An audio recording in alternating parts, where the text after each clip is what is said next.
seconds, and we're ready to rumble. All right, everyone. Hey, hey, Pete, Jessica, how are you? Beebly Weekly, how you doing? Huber 1960, Cruise Control. Cool. Linth. Vinth? Vinth. It's an interesting name. James Beck. Michael. Johan. All right. Hey there, hi there, ho there. Let's get this party started. Give me a couple of seconds. All right. Just followed. All right. Daniel, how are you doing there, Mr. Daniel? Getting ready to get started. Here we go. Excuse my appearance. Just got out of the pool a little while ago. Had a very good day today. You got a good memory. Yeah, I do got a good memory. Okay, so let's get the ball rolling. So I got to go over my. Wow. Doesn't tell me how many people are on tonight. They must have changed it. Oh, I wanted to change this, didn't I? Yeah, we got to change that so you can read the writing on the wall.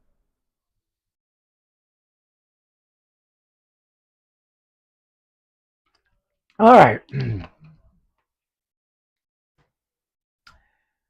Whew, that was.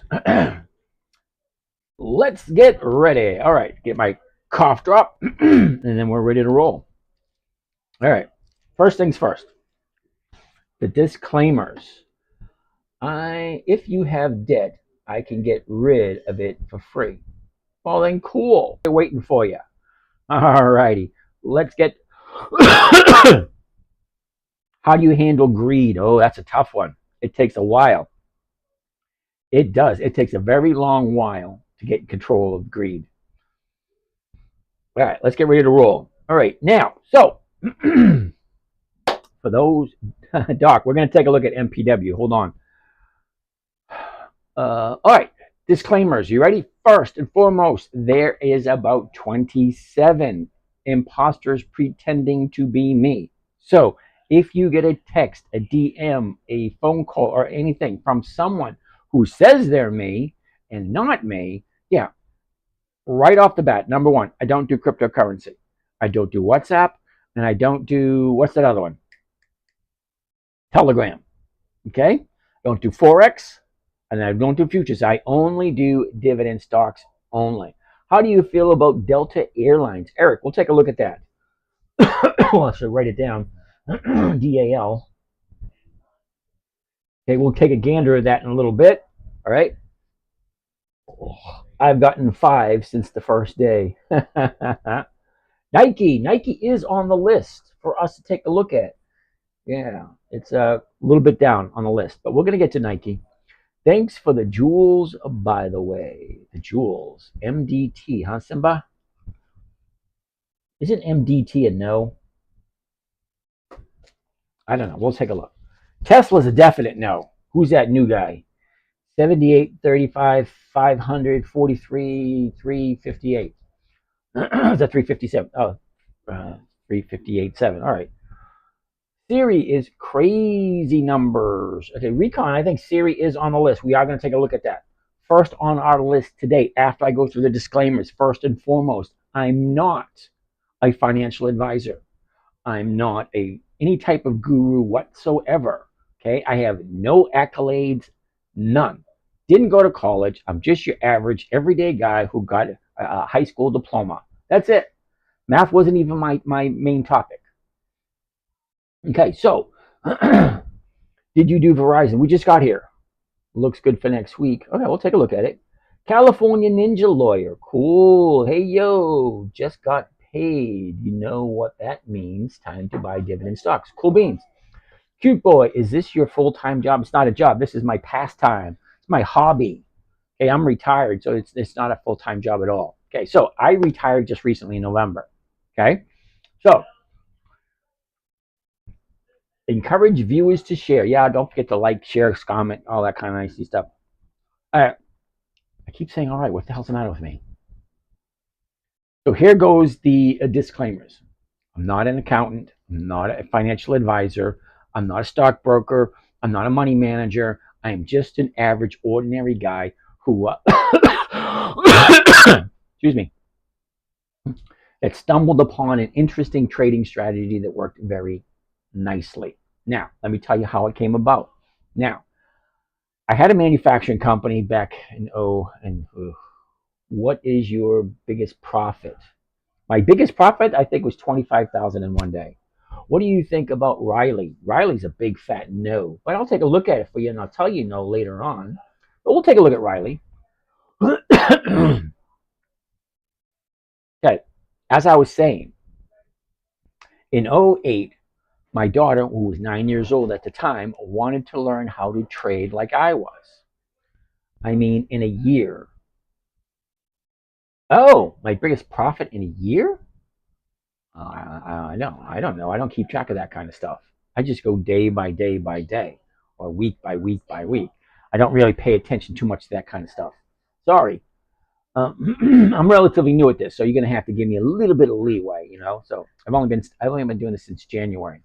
Not the trading part, the actual sharing part. All right, so I've been trading for over 20 years. So as I was saying, when my daughter was 9 years old back in '08, she wanted to trade like I was trading. So the challenge I had is I had to come up with a trading strategy for a 9-year-old. It had to be simple, it had to be safe, predictable, consistent, and no way for her to lose any money. So how did I do it? Well, I came up with 5 rules. I'm wanting to get my 13-year-old into it, but I'm still rather new. Hey, Brian, no, I can help in any way. Just let me know. All right. So, as I was saying, the 5 criteria. It had to be simple, safe, predictable, consistent, and no way to lose. Right? Now, I had to come up with 5 rules. Rule number 1, never buy something you don't want to hold long term because you just might have to. What kind of options do you trade mostly? I sell covered calls, which means I sell call options. That's it. Nothing fancy. Like I said, Dark Knight, it had to be simple, safe, predictable, consistent, and no way to lose. Covered calls is the best strategy, especially for a 9-year-old. So, rule number 1, never buy something you don't want to hold long term. Rule number 2, never sell at a loss. Rule number 3, make sure the company has 20 years of increased dividends. Rule number 4, weekly options are a must. Okay, and rule number 5, make sure the numbers work. Now, we're going to cover everything as we progress. If you don't know very much about covered calls, they are one of the safest trading strategies there is. You make money in the stock market by buying low, selling high. What we do is we look for reversals. Like this is a perfect example right here. AEO, she's dropping down here and she's turning around and going to the upside. Okay, now I already own AEO. Rule number 6, understand option trading. Actually, Roger, you really don't need to understand option trading. Okay, look at it this way. You're buying a stock. Let's take a look at this example right here. AEO. Okay, it's at $20.17. All right, $20.17. Now, if I buy it at $20.17 and I sell the $20 strike price, which means I'm selling somebody the right to buy it from me, not the obligation. They don't have to if they don't want to. It is a right, not an obligation. So it means I can't do anything else with the stock while a covered call is out there.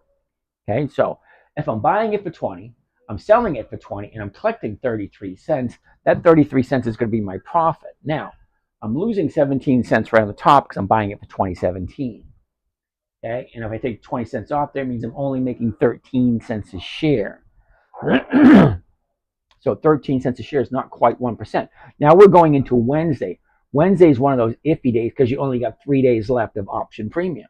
Okay, your best. Jam sexy. Can I repeat rule number 4? Rule number 4, you got to have weekly options. Jam sexy. Hey, James, question. I have a small account and I cannot do covered calls. What can I do? Ooh, I'm going to show you something in 2 seconds. Just hold on. What do you recommend? Would you recommend MSFO for compounding long term? I've never heard of MSFO. So if I've never heard of it, it's going to be a no for me particular. If you like it, I can't tell you what to do, what not to do. All right. Now, I like looking at things and I go by the numbers because numbers don't lie. Numbers are what they are. If I'm buying it for 20 and I'm selling it for 20 and I'm making 33 cents, well, I'm making a profit. How much is that profit? Is Ford good for a covered call? Jesse, we'll take a look at Ford. I can't tell you right at the moment. Unfortunately, it's at the bottom of the list now because I do the stocks as they come in. So we will take a look at Ford a little bit later. But let me continue showing this strategy right here. So if I'm buying it at 2017, I'm probably not going to want to do this Fridays because this Friday is only 3 days left. So the option premium is not going to be as good. So if we go for next Friday, okay, look where the $20 is at the moment, okay, at 48 cents. You take the 17 off of there. Now I'm walking away with 31. Well, 31 is what is 1.5%. Ford is at a 30-day high, probably not great to get in. Thanks, Al. Can you add MOS to the list? Mosaic. I like Mosaic. Okay. If you guys just hold up on the questions, I can do the explanations. We can go through the list that we have. Okay, because every time you guys throw a question up here, I stop what I'm doing and I have to read it. I got that ADD thing going. All right. So what I'm looking to do, buying it for 2017, selling the call option, which gives somebody the right, not the obligation, to do whatever they want. If the stock goes up, they can buy it at 20. Okay? I'm making my money. I really don't care. But what I do care about is that the stock is not going down and it's not at an all-time high. So I like looking at the charts and that I look for five. You're going to see a lot of fives. 5 things I'm looking for is what's the high, what's the low, where was it a year ago, because this is the 1-year chart, where is it now, and which direction is it going. That's all 5 things I'm looking for. High, low, where was it, where is it, and which direction is it going. All right, so the 1-year chart gives me a rough idea. It tells me it's not at the high, and it tells me it's not at the low. It's somewhere in between. Great. Let's go to the 90-day chart.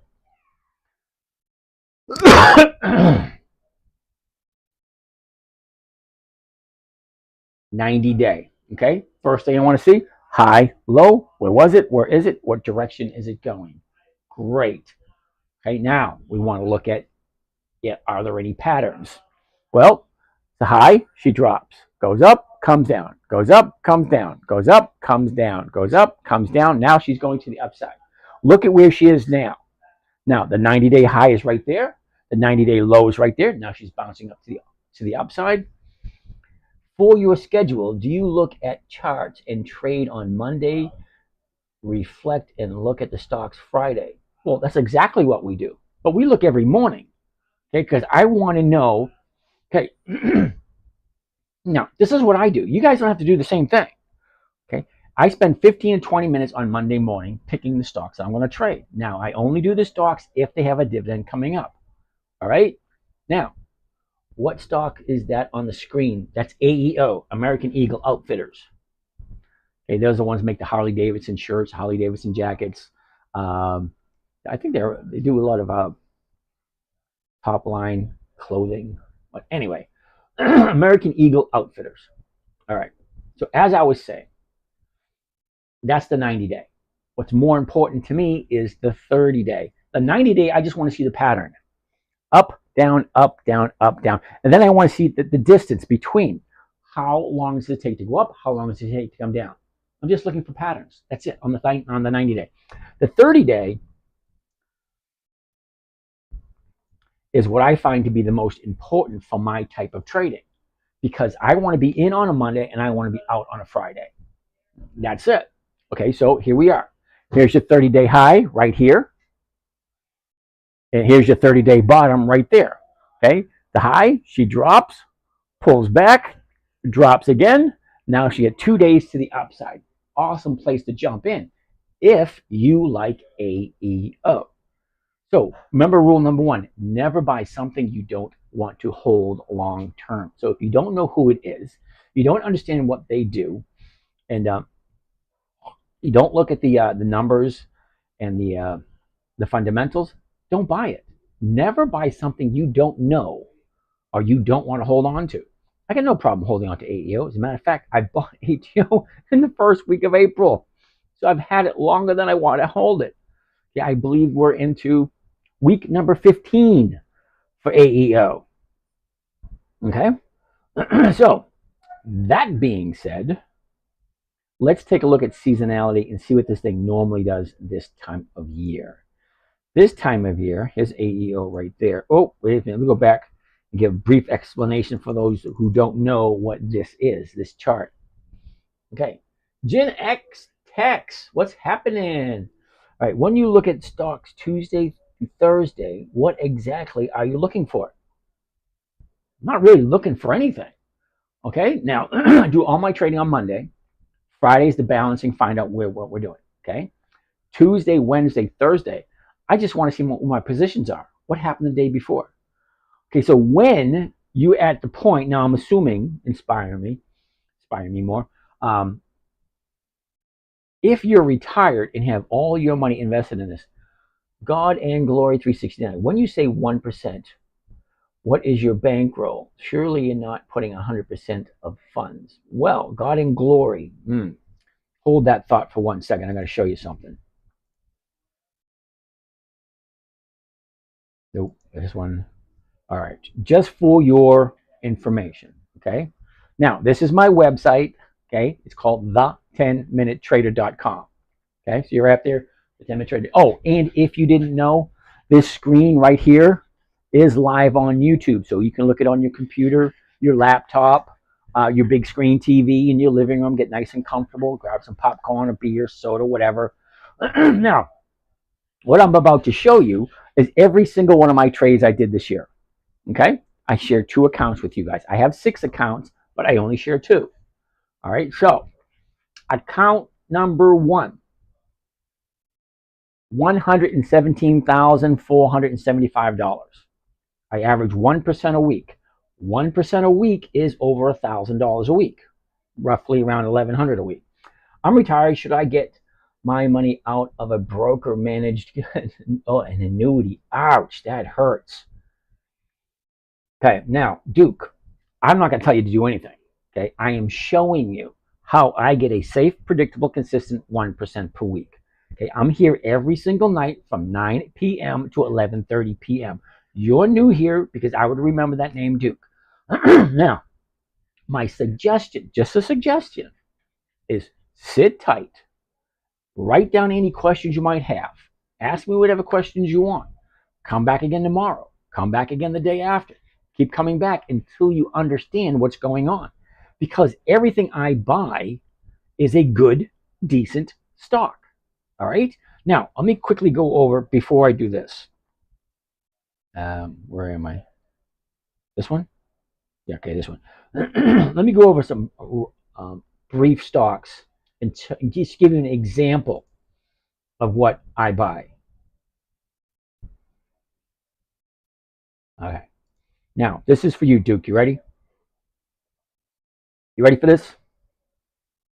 Mondelez, U.S. Bank, Globe Life, American Express, Bristol Myers Squibb, MasterCard, Verizon, AbbVie, Procter & Gamble, Bank Mellon, DHI, Capital One Finance, Wells Fargo, ATVI, Aon, and Ally Bank.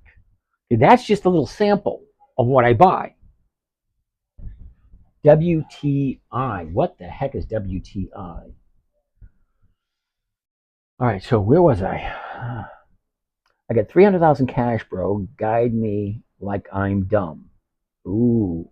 When will you sell AEO? Okay, Coach Rick, I'm going to sell my AEO when it hits my target. I'm going to consistently roll it over every single week, which means I'm going to get, okay, here's your Monday. I sell an option on a Monday, so I get 1, 2, 3, 4, 5 days of time value. On Friday, the option expires. Okay, then I do it again the next week. Okay, 1, 2, 3, 4, 5 days of option value. Terry, nice to see you again. Do you think perhaps after learning these 5 things, we should put it to work and have more? Terry, there's a lot of trading strategies out there. This just so happens to be one of the simplest, easiest, and safest. Okay, and it gets roughly 50% per year, 1% per week. Thanks, Coach Rick. Okay, with the thinking on cutting rates, would you invest in TMF and TLT? Wow, wristed by Mia. All right, I'm going to write down TMF, and TLT. And then I'm going to briefly say I've never heard of either one of those. Now, I've been investing for over 20 years, and my rules, I'm very strict with my rules, especially when I'm teaching. Okay, I only like companies that have increased their dividends for 20 consecutive years. Why? Well, there's 9,567 companies that I can choose from on a daily basis. That's a lot of choices. So I have to limit what I'm interested in. Now, this is my money that I'm talking about. You guys can do whatever you want with your money. I'm not in no position to tell anybody what to do. Seriously. Okay, so I showed you what I'm looking at. Okay, one account right here, 117,000. Account number two, 100,000 plus 100,000 in margin money. I do not suggest people do margin money until you understand the risks. So the question was earlier, 98% of all of my money, I don't have any reserves anywhere. 98% of all of it is invested at all times. Why? Well, because I'm a big believer in America. Okay, I am. I love America. I do. Every single company I buy is an American company. Okay, my neighbors, the guy down the street, my aunts, my uncles, my relatives, even people I don't even like, they work at all these companies. Okay, General Electric, General Motors, Ford, AT&T, Home Depot, Lowe's. I can go on and on and on. Now, as I was saying, out of the 9,567 companies, I only look at 300. That's it. And still, 300 is a lot to look at. Okay, and there's only about 300 companies that have consistently increased their dividends for 20 consecutive years. So what does that mean? That means that they're profitable every single year. So here's a very, very, very, very important question to ask yourself. Why would you invest in a company that's not consistently profitable? Now, I'm retired, so I'm looking for safe, predictable, consistent. I don't want any risk whatsoever. So when I say no risk whatsoever, I'm talking about companies like Coca-Cola. They've been in business for over 100 years. Pepsi, Wells Fargo, Bank of America, AIG, Capital One Finance.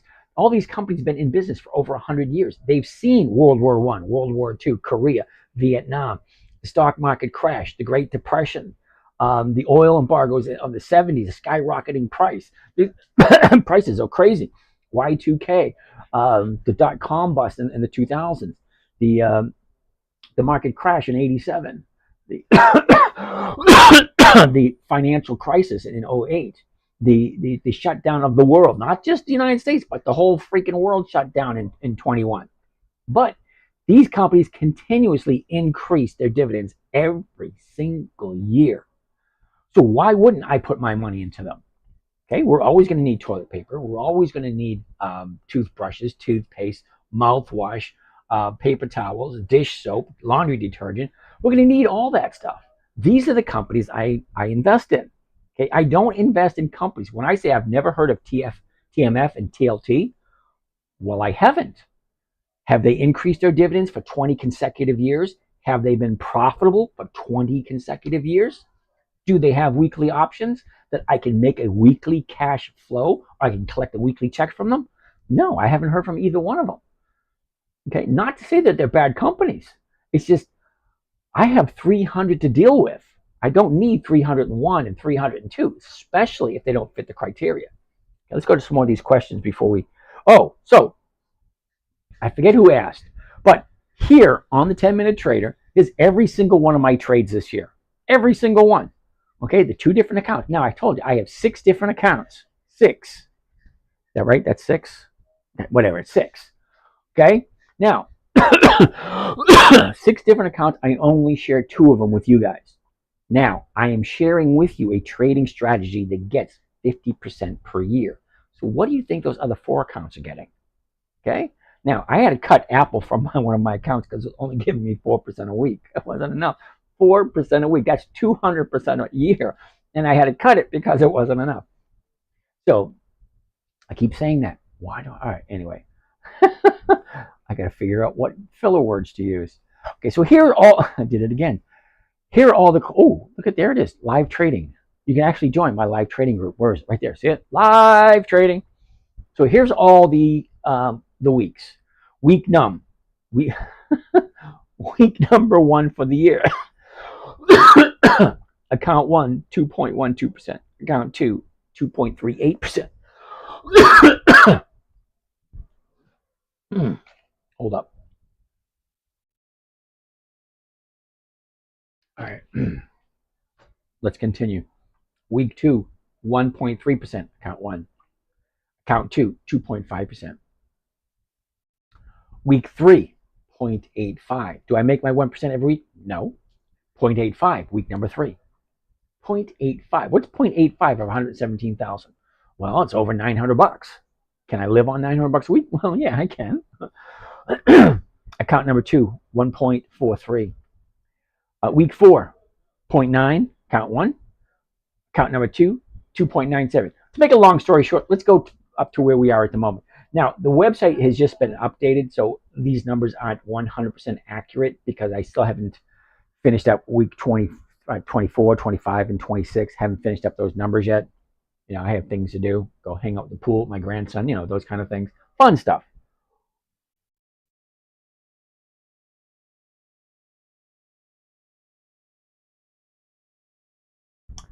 Okay, so account 1 is up 30.9%. Now we're in week number 28.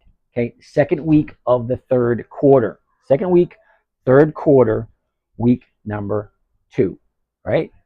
Week 28 for the year. There's 52 weeks in a year. We're in week number 28 for the year.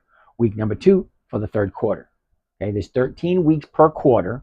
We're in week number 2 of the third quarter, which coincidentally looks the exact same as week number 2 from the first quarter, which looks the exact same from week number 2 of the second quarter, which is going to look the exact same as week number 2 of the fourth quarter. I do the same stocks over and over and over again.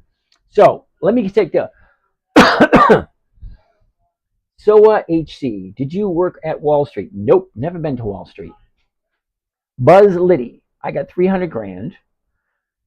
Guide me like I'm dumb. All right, Buzz, if you really want my assistance, all right, DM me with your phone number. Go right up over here. Where is it? Right there.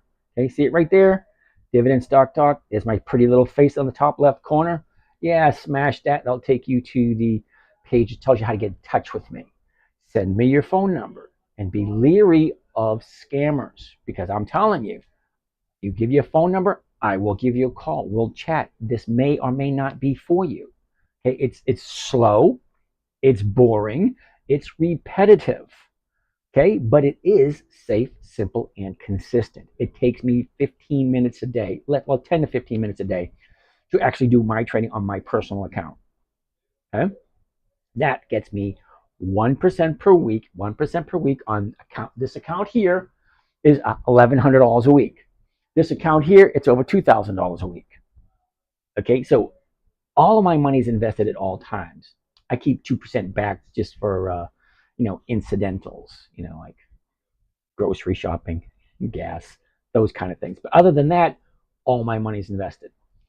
Terry, do you think perhaps after learning these 5, yep. More questions. Joey Levi, how are you? Coach Rick, you're welcome. With the thinking, on cutting rates, would you invest in TM? All right, we already looked at that one. And like I said, I don't know TMF, TLT. Don't know either one of those, but we'll take a look at them. When you buy and sell, how many days you keep the stock? All right, Hayes, in a perfect world.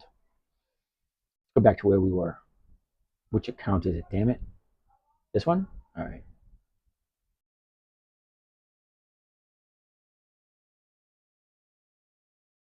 All right, let me get back to where we're supposed to be. All right, Hayes, in a perfect world, I would buy on a Monday and be out on a Friday. The longest I've ever held anything, I've been trading for over 20 years. The longest I've ever held anything is 9 months. That was Kimberly Clark. That was last year. I didn't do it intentionally. I bought it. She dropped. Okay, remember rule number 2? Never sell at a loss. I didn't sell it. It kept dropping, and I kept selling covered calls against it. She turned around, came back up, and I finally got back out.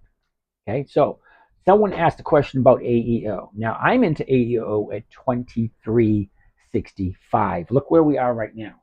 We're at 2017. 23.65 is not even on this chart.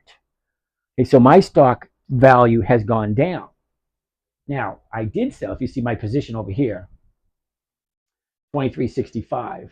I sold the 1950s right here. So I'm actually losing money at the moment. So now I have to go in and I have to buy that back and even it out. That's what I look for on Tuesday, Wednesday, and Thursday. More questions. More questions. All right. Realty Income is a great monthly payer. Brian. No, it's not. Now, Brian, I don't know if you're fragile or not, so I'm not going to pick on you. But let me just show you why I don't like Realty Income. Okay? Number one reason why I don't like Realty Income is it is a monthly optionable stock. Yeah, they give you a dividend every month. Big deal. We're going to get to that in a second. But they only have monthly options, which means I can only get a dividend once a month, and I can only get a covered call once a month. So that means I'm only getting around 12 to 24% per year on this. That doesn't work for me. Okay, I like 50% or higher. Let's take a look at the dividends that this company pays. Okay, you seem to like the dividends. All right, so going to Yahoo Finance, I'm actually going to show you what the dividends look like for Realty Income. All right, go all the way down, all the way down, all the way down. So I got to come up with another phrase. 2008, check it out. September 29th, 2008, the very first dividend they ever paid was 14 cents. Okay, 2009, still 14. 2010, still 14. 2011, still 14. 2012, still 14. Okay, in August of 2012, they jumped up to 15 cents. Okay, 2013, they jumped up to 18. They say 2013, they jumped to 18. Then they went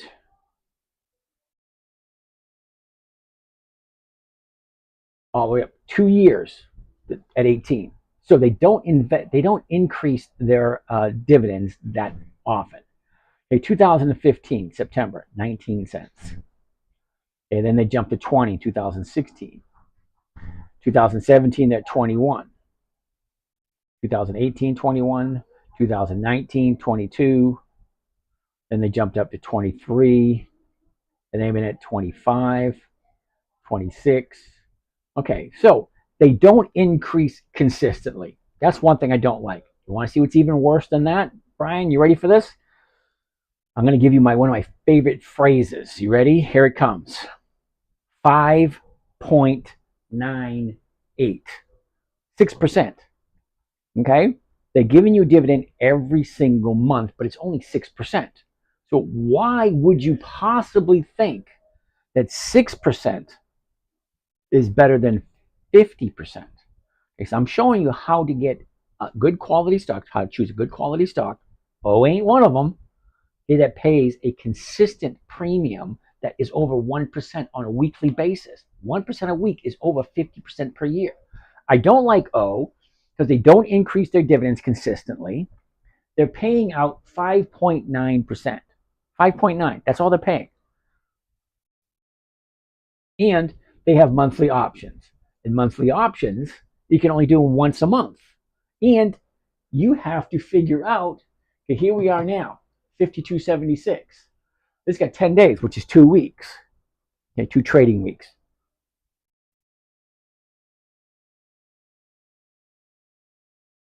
Here we are right now.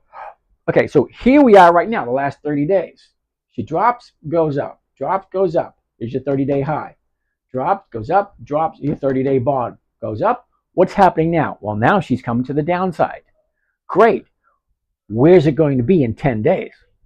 Well, I don't know. The way it looks, she's going to come down in about 3 or 4 days, and then she's going to turn around and go back up again. So how the hell am I supposed to know where it's going to be in 10 days? What's worse than that, if I don't hit my target in 10 days, the next option I've got to hold for 38 days, which is another 4 weeks. No, I just don't like monthlies. They don't pay, number one, and they're very hard to judge where they're going to be next. It's easy to figure out next 5 days. Well, the next 5 days, she should be down here on the 52, or she might hit 52.20 and turn around and go back up in the next 5 days at the end of this week or the end of next week. So, Brian, what the hell are you thinking? 5.9%, and you think that's good? Okay, the government is paying, what, 5% on their T-bills? Okay, you want to go 5.9, so you're getting 1% over a T-bill. And that's not even keeping up with inflation, because inflation's higher than 5%. So is realty income really that good? If they're paying 5.9 and inflation, what is inflation anyway? Aren't we in double digits? Anyway, let's go. So we got 31 more questions. Terry, I still got that one company I believe in. Makes perfect sense. I believe I need to get studying. Okay. Okay, Brian, yeah, I got ticker O. I know who Realty Income is. I just don't like them. I make millions with Roblox. Well, awesome for you, buddy. You're in the wrong place because we're not millionaires and we're just trying to eke by with 1%. Faith before fear. AIMLF, flying. I have no idea what that means. Okay, if you're talking about a ticker symbol, I have no idea, and you're definitely in the wrong place if you're trying to pawn that crap off. What is a covered call, really? What's the website? All right, ticker O, where were they? All right, where can I see what's on your screen? It's tiny. YouTube. Hey, the 10-minute trader on YouTube, where we are.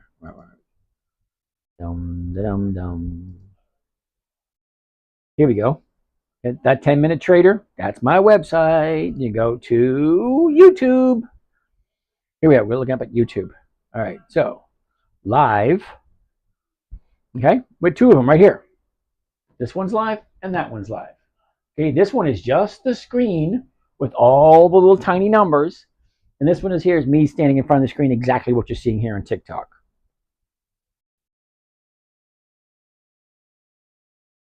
Okay. So yeah, I don't like Realty Income. It just, what's the website? The 10-minute trader. Andy, hello, Brian. Covered call strategy. Yeah, Brian, that's where you buy the stock, you sell somebody else the rights. Okay, think of it this way. Hypothetically speaking, Brian, you should be able to grasp this relatively easily. Let's say you're running to the Packy. The Packy is the liquor store. You're going to get a case of beer. You yell over the fence to your neighbors, hey, Joe, I'm going to the Packy. You want something? Yeah, pick me up a case of Bud. Great. So you run to the store. You pick up the case of Bud. You bring it back. Joe gives you the money, plus he throws you a little bit extra for your time and trouble. Same thing. You're buying a stock. Hey, Joe, you want to buy some stock from me? Great. Yeah, here's the premium.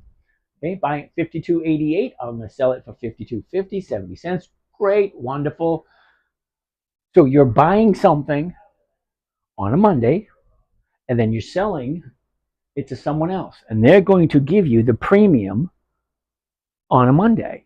Because if I'm buying on a Monday, I'm selling the option. It's 2 different trades. One is a stock trade. The other is the option trade.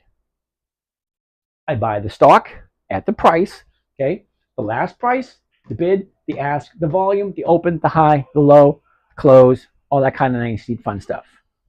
Someone sent me a gift. Yay, I got a flower. Woohoo! Tesla, no. Big fat no on Tesla. Tesla does not have dividends. They do not share their profits. What Tesla is a stock appreciation company. You put your money in Tesla, it goes up. You wait 5, 10, 15 years, and then you sell. Yeah, that doesn't work for me. I want safe, predictable, consistent 1% per week. I want weekly income. I have a small amount of money. However much money you think I got, I don't. I have enough of money that I get 1% per week, and I live comfortably. Doha, IGVN. I could say no now if you want. Apple, we'll take a look at Apple, because Apple is on the list. But IGVN, that's a big fat no, but I'll take a look at it anyway to make you feel better. IVGN, never heard of them. IGVN, yeah, IGVN.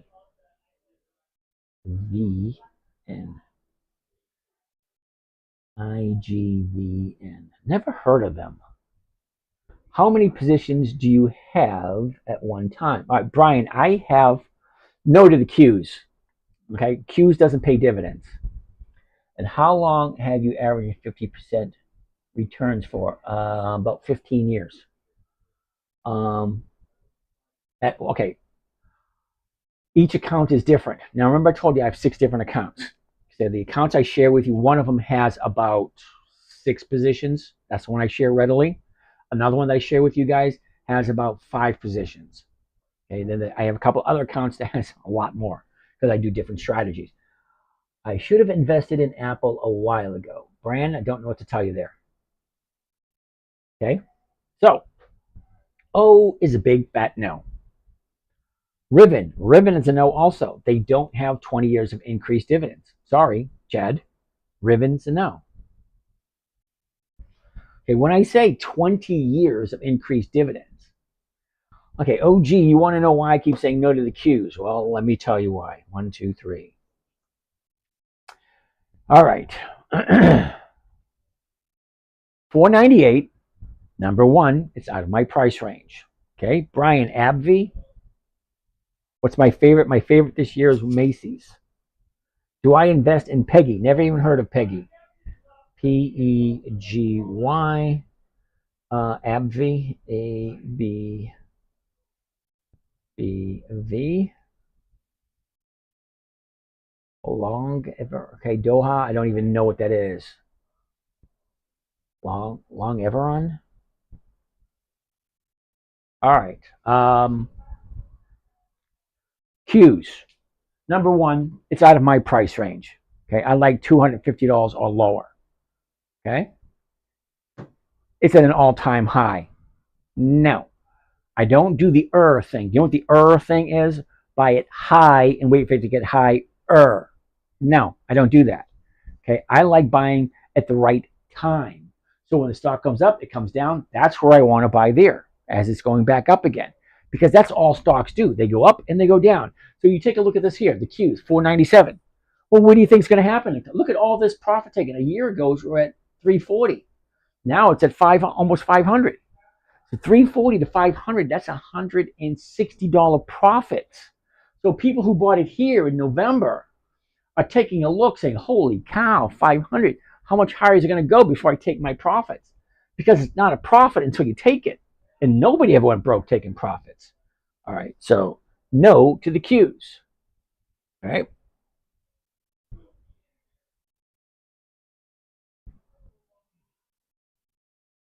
Okay, we're going to look at Verizon a little bit. It went crazy day. Maybe it did. PBR. Wasn't PBR no last week? I like the premiums on DJT. Gene, I like the premiums in DJT too, but it doesn't have 20 years of increased dividends, so that's a no. PBR. PBR. Peanut butter and raspberry jam. Austin, 50% annually is crazy to me. Well, I can't wrap my head around it. It's insane performance. Austin, it's really not that bad. It's not that glamorous. Okay, so I have a trading strategy that gets over 200% per year. Okay, so 50% per year, it's safe, predictable, and consistent.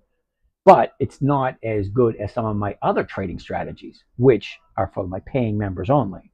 Sorry, I give this one away for free. It's simple, it's easy, it's predictable, it's consistent, If you do it right, there's no way to lose because you never buy something you do not like. Okay?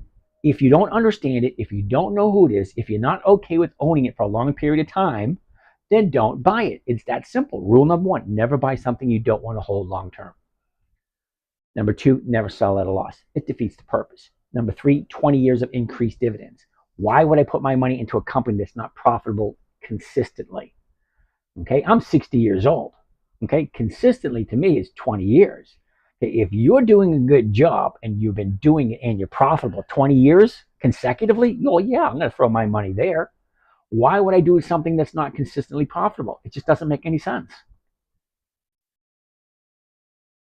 How much would you drop as an early investor? Oh, fresh casito? Is that right? Fresh casito?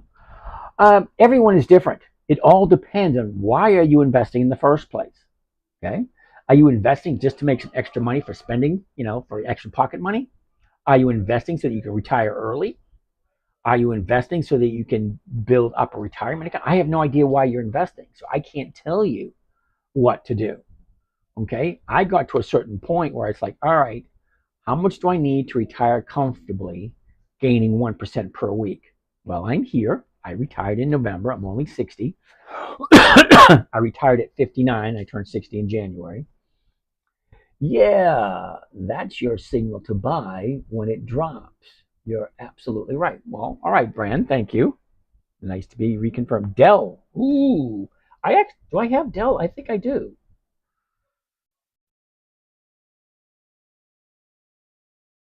Yep, I do have Dell. All right, have it in that account right there. I don't show everything, but once in a while I'll give you a glimpse. Give you a glimpse at my other ones. All right.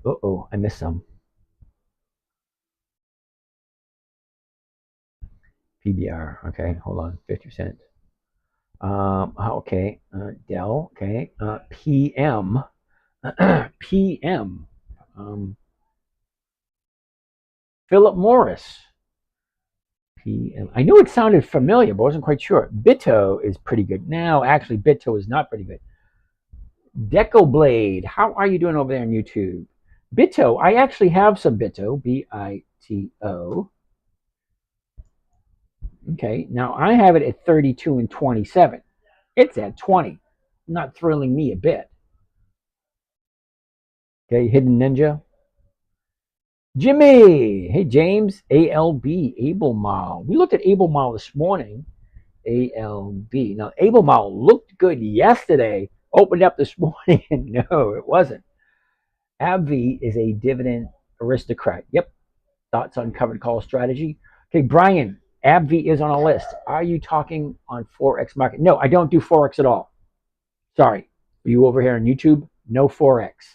No Forex, no cryptocurrency, no futures, only pre-qualified dividend stocks. That's it. Okay, Brian, I do like covered calls on AbbVie, and AbbVie is, I believe it's a dividend king and a dividend aristocrat. IEP. I looked at IEP once. IEP. All right. I'll write it down. We'll take a look. 1% money. Cool name. Okay, you guys got to hold up with the questions so I can actually get to some of these stocks while doing that. What does that mean? Haven't heard of it. Haven't heard of covered calls where you buy the stock, you sell the rights to someone else, but you still own the stocks until you get your what is blue on the chart? Oh, that's volume. That's the volume, how many shares are traded that day. Now, I don't really pay too much attention to that until it becomes a factor. It's usually a factor when there's a big gap up or a big gap down. Fresh casito. Let's just say I want to get enough money to buy a house within the next couple of years. Oh, dude, have I got some cool strategies for you. But I don't know where you're coming from. I don't know where you're going to. I don't know what time frame you're looking at. A couple of years. What is that? 2, 3? 2 is a couple. 3 is a few. 4 or 5's a bunch. 6 is half a dozen. Pickled peanuts. Hello. Oh, never mind. I see. There you go, Bran. Any thoughts on HE? We looked at HE, Hawaiian Electric. Yeah, they're off the list because of the fires. They haven't paid a dividend in the last couple of years. Okay, so they got taken off the list. Have you ever had a really good day? I've had plenty of good days with my trades. I've had plenty of bad days with my trades. No, yeah, no Forex. That's correct. Hassan Pfeffer, how you doing? Duke, if these companies have good dividends, then why not just stay with them and never sell? Oh my goodness, Duke, you are new. Okay, Duke, this is going to be for you. You ready? Put your seatbelt. Buckle up, Buttercup. Here we go. All right. MSFT.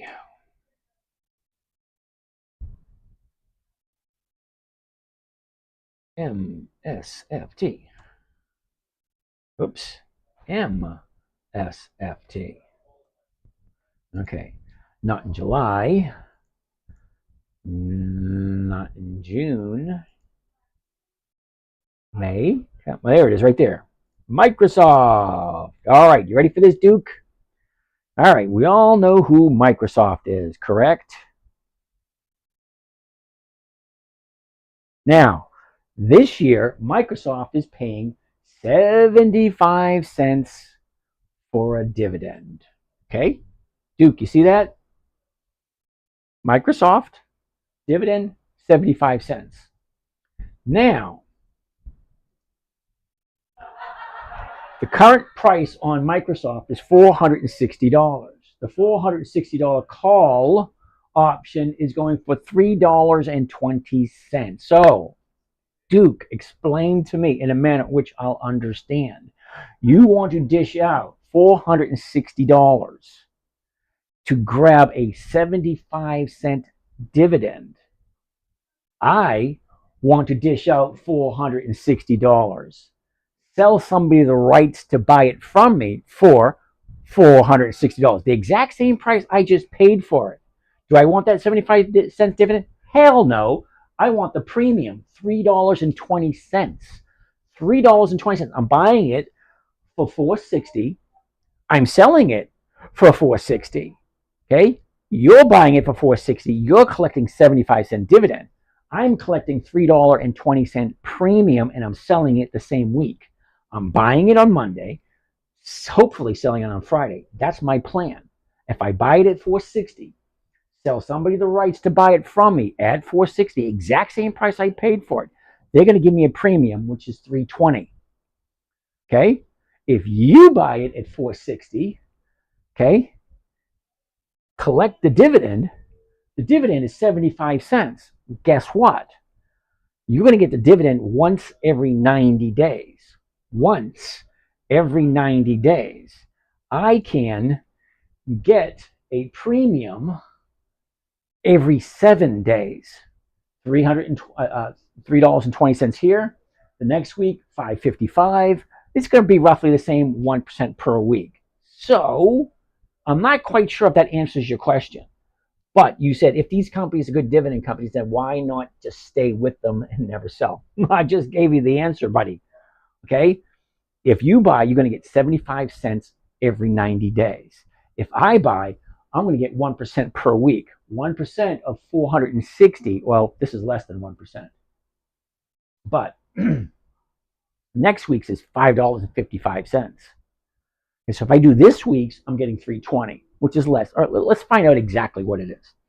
So if I do this week, clear, I'm getting $3.20. I'm subtracting the 28 cents because I'm buying it at $460.28. So I'm losing that 28 cents right at the top. So I'm going to take the 28, whoops.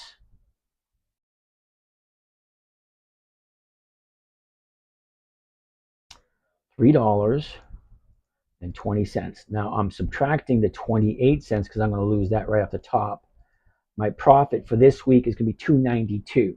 All right, $2.92. That's still better than 75 cents. But what's my purchase price? $4.60. $4.60. Now, why not $4.60.28? Well, because I already subtracted the 28 cents out of the equation. Okay, I don't want to subtract it twice, just once.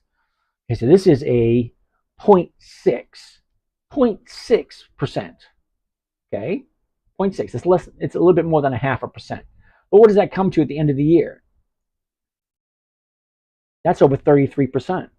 Now you're collecting 75%, 75 cents every 90 days. So 0.75, multiply it by 4, because every 90 days, every quarter, 75 cents, multiply it by 4, gives you a grand total of $3.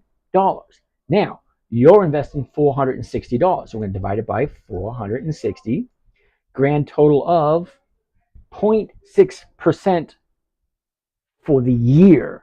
I'm getting 0.6% for a week. You're getting 0.6% for a whole year. Okay, so I like the company. All right, I do. I like Microsoft. I'll look at it every 90 days. Okay, if the numbers work, great. I'll buy it. I'll get my 1%. My 1% is going to be around $3 or $4. Okay, you're collecting 75 cents. Do you see how the math works? Why? All right, I think I just kicking a dead horse. I know that's a terrible analogy, but it is. That's why I don't collect the dividends. I go for the premiums, because the premiums are usually always higher than the dividend. Usually, not always. Duke, does that make sense?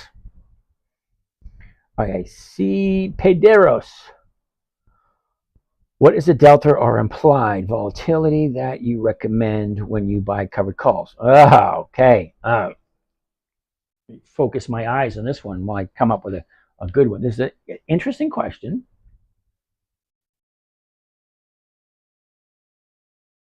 Now,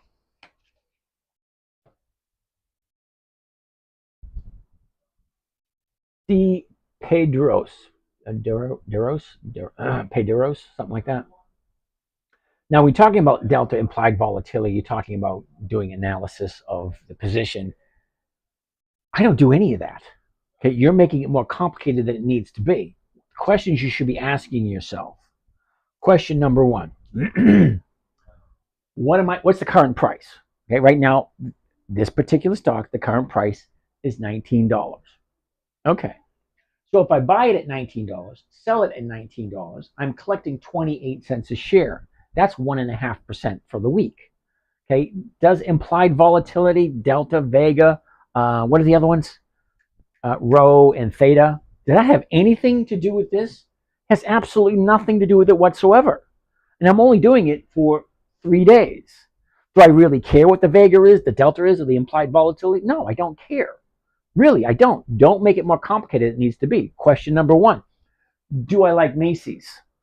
That's question number one. Do I like Macy's at $19? If I buy it at $19, I sell somebody the rights at $19, I'm getting 28 cents. What is 28 cents on 19? Well, let's bring out the calculator. 0.28 divided by $19 comes to a grand total of 1.47. I'm getting 1.47%.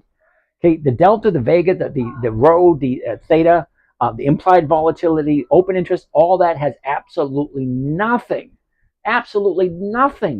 to do with how much am I paying for it, how much am I selling for it, what kind of rate of return am I getting for the week. Now, that's only half the equation. The other half of the equation is right here. Let's take a look at the chart. First thing I want to see is, where's the high? Where's the low? Where was it? Where is it? And where is it going? Now, that's the 1 year chart. Okay, looks kind of interesting. It's not at a high and it's not at a low. Great. So let's break it down and look at 90 days. The last 90 days, take a look. The high, the low, where was it? Where is it? What direction is it going? Great. Now what do I want to look at? Well, I want to look at patterns. Look how quick it is. Down, up, down, up, down, up, down, up, down, up, down, up. It's a quick succession. It's not taking weeks. It's only taking days from going high to low, high to low, high to low. Quickly, look it out. Look how quick it is. Up, down, up, down, up, down, up, down. On and on and on. Now I want to take a look at the 30 days, because the 30 days is going to tell me where's this thing going to be in the next 10 days. Because I don't like this Friday. Well, this Friday is not that bad, because I'm getting 1.5%. All right. Next Friday, 19. Get out of there. The 19 is going for 54 cents. Okay, that's almost 3.5% for next week. All right, so again, the questions are, number one, do I like Macy's? Okay, that's what we're looking at, Macy's. Do I like Macy's? Do I like Macy's at $19? Macy's has been in business for over 100 years. Okay, take a look at the position. Up, down, up, down, up, down. Well, it's coming down now. Do I want to jump into it now? No, I don't. I want to take a look at it sometime next week because I figure Wednesday, Thursday, Friday, we're going to be down here around 18 by Friday or 1840, somewhere in this area. And then next week, I want to jump into Macy's. Okay, so see Pedros.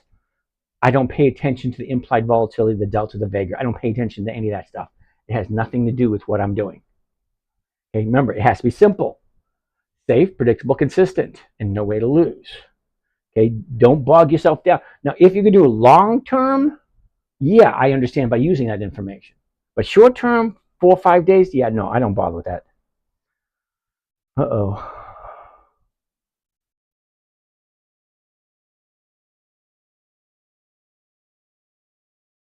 Oh, never mind. Okay. Have you ever had a really good day? Yes. No to Forex. These companies are good. Yeah, we already did that one for Duke. Okay, we already did that one for Pedro. I don't buy calls. Let's say 4 or 5. All right, Fresh Casito. I have no idea what you're talking about. Hassan Pfeffer, if someone chooses to exercise your covered call, you have to give up the loot.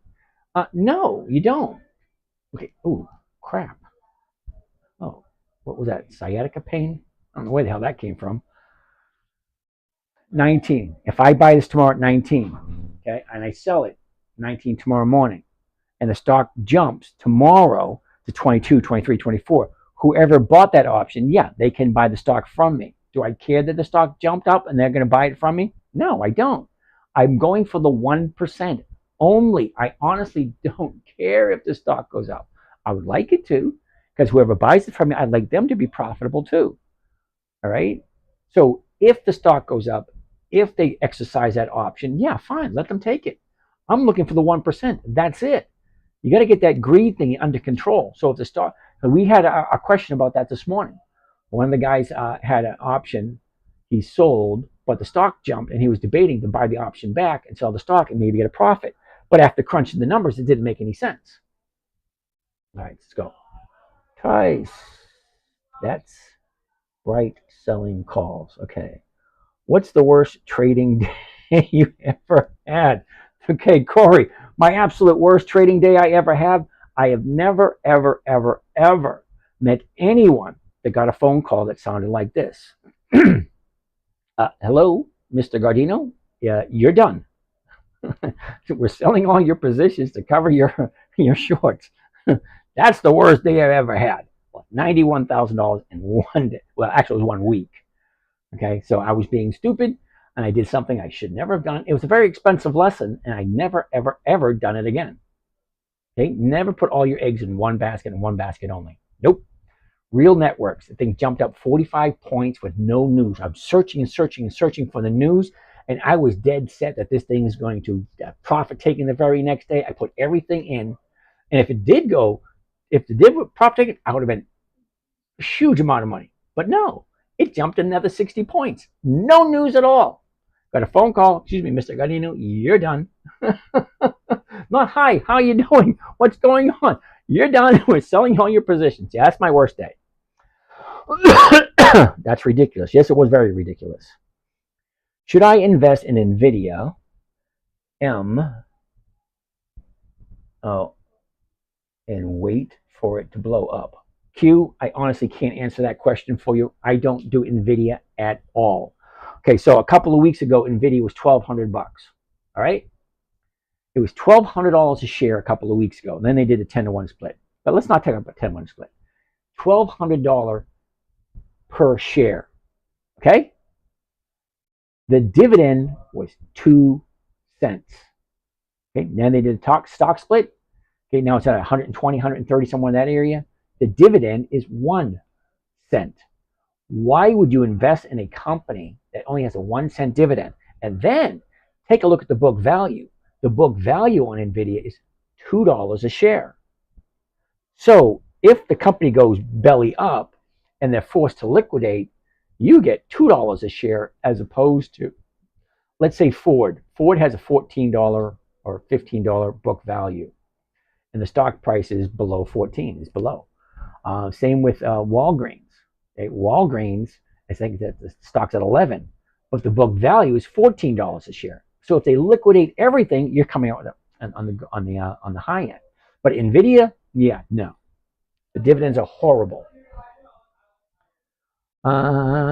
Jerry, is there a good AI tool that can do everything for me and make me a bunch of money? There could very well be. I don't know. I don't trust computers as far as I can sell them, as far as I can throw them. If you noticed, I write everything down. Okay, so I have all this stuff written down, all these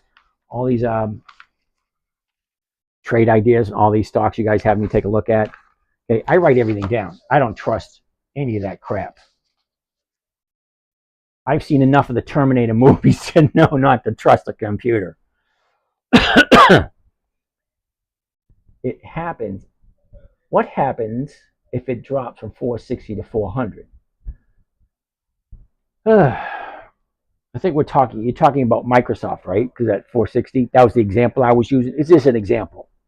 Okay, so let me revert you back to rule number 1. Okay, remember rule number 1? Never buy something you do not want to hold long term. If you think you're going to buy a stock and it's going to do nothing but go up, you're sadly mistaken. Stocks go up, stocks go down. Stocks go up, stocks go down. They do not come to your house. They not wash your car. They not do dishes. They don't fold the laundry, put everything away. No, they don't do anything but go up and go down. That's all they do. Okay, so yeah, you can buy it at 460 and still drop to 400. Well, guess what? If it's a good company, it'll turn around, go back up to 460 again. Okay? Never buy something you don't understand, you don't want to hold long term, and you're not okay with this scenario. Because you're jumping into a game where you're on a seesaw all the time. Okay? Stocks go up, stocks go down. Stocks go up, stocks go down. Stocks go up, stocks go down. Stocks go up, stocks go down. That's all they do. If you think you're going to find a stock that's not going to do that, you're sadly mistaken. It just doesn't happen that way. Not yet, I think. Q, all right. Should I invest in NVIDIA? Or wait till next month. This math ain't mathin'. Okay, Champman, I have no idea what you're talking about. This week, already 2 days in on Monday, it was probably 1%. Yeah, Monday. Okay, but Tuesday you get, all right. So I jump in on Monday, look for the 1%. Tuesday, I'll be lucky if I get 1%. Wednesday, rarely 1%. Thursday, probably not. Friday, definitely not. Because time value decreases as the week progresses. Okay, so let's go back to here for a second.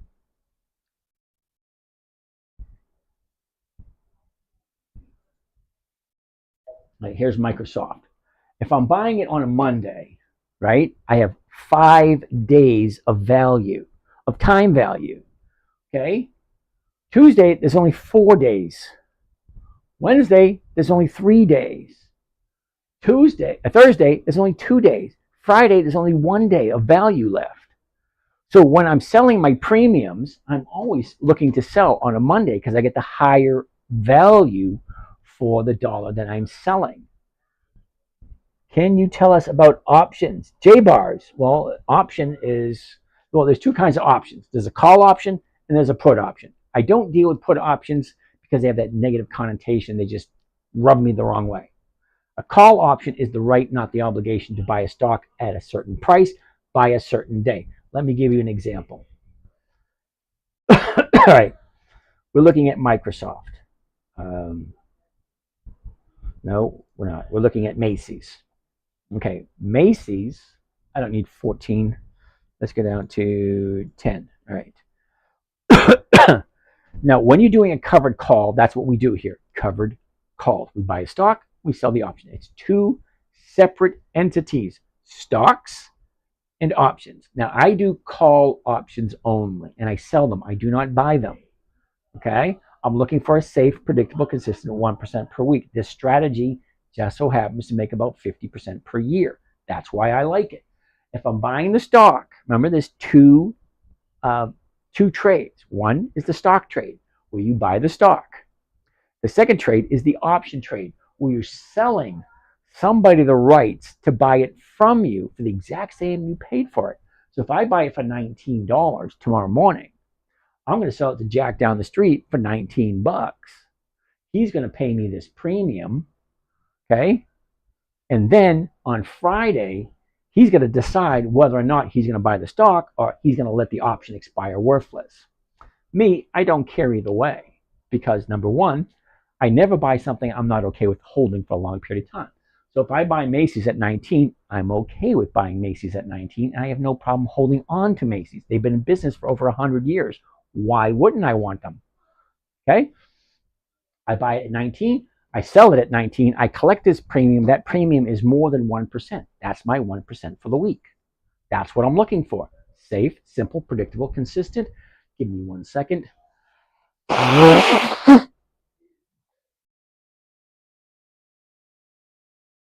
Trying to shake the last bit of that cold. It just doesn't want to seem to go away.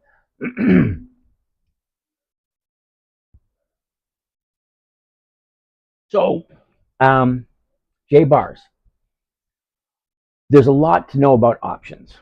Okay, call options, put options. Call option gives people the rights, not the obligations. Put options have obligations.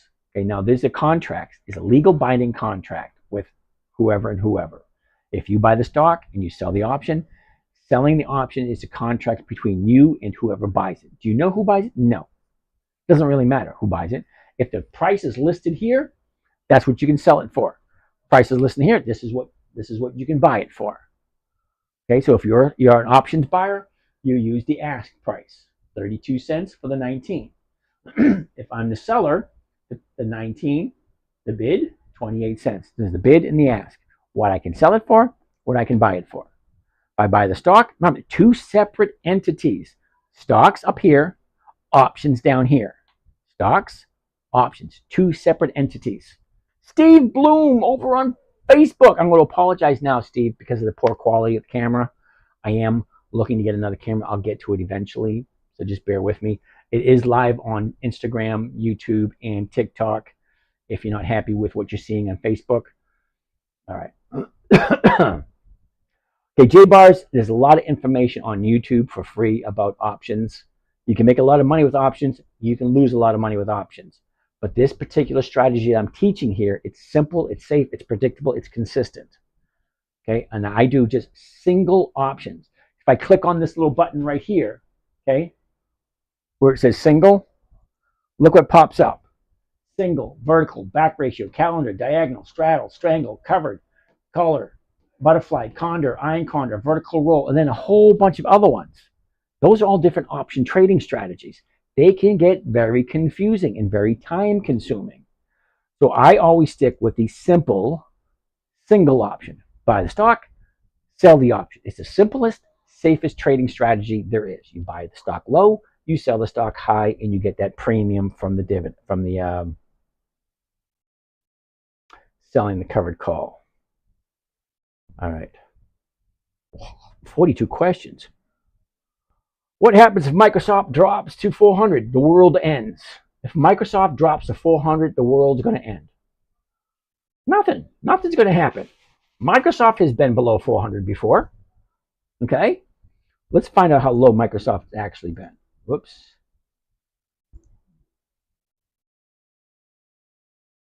MSFT, Microsoft, tra-la-la. Now I want to go to the chart. Tra-la-la. Here we go.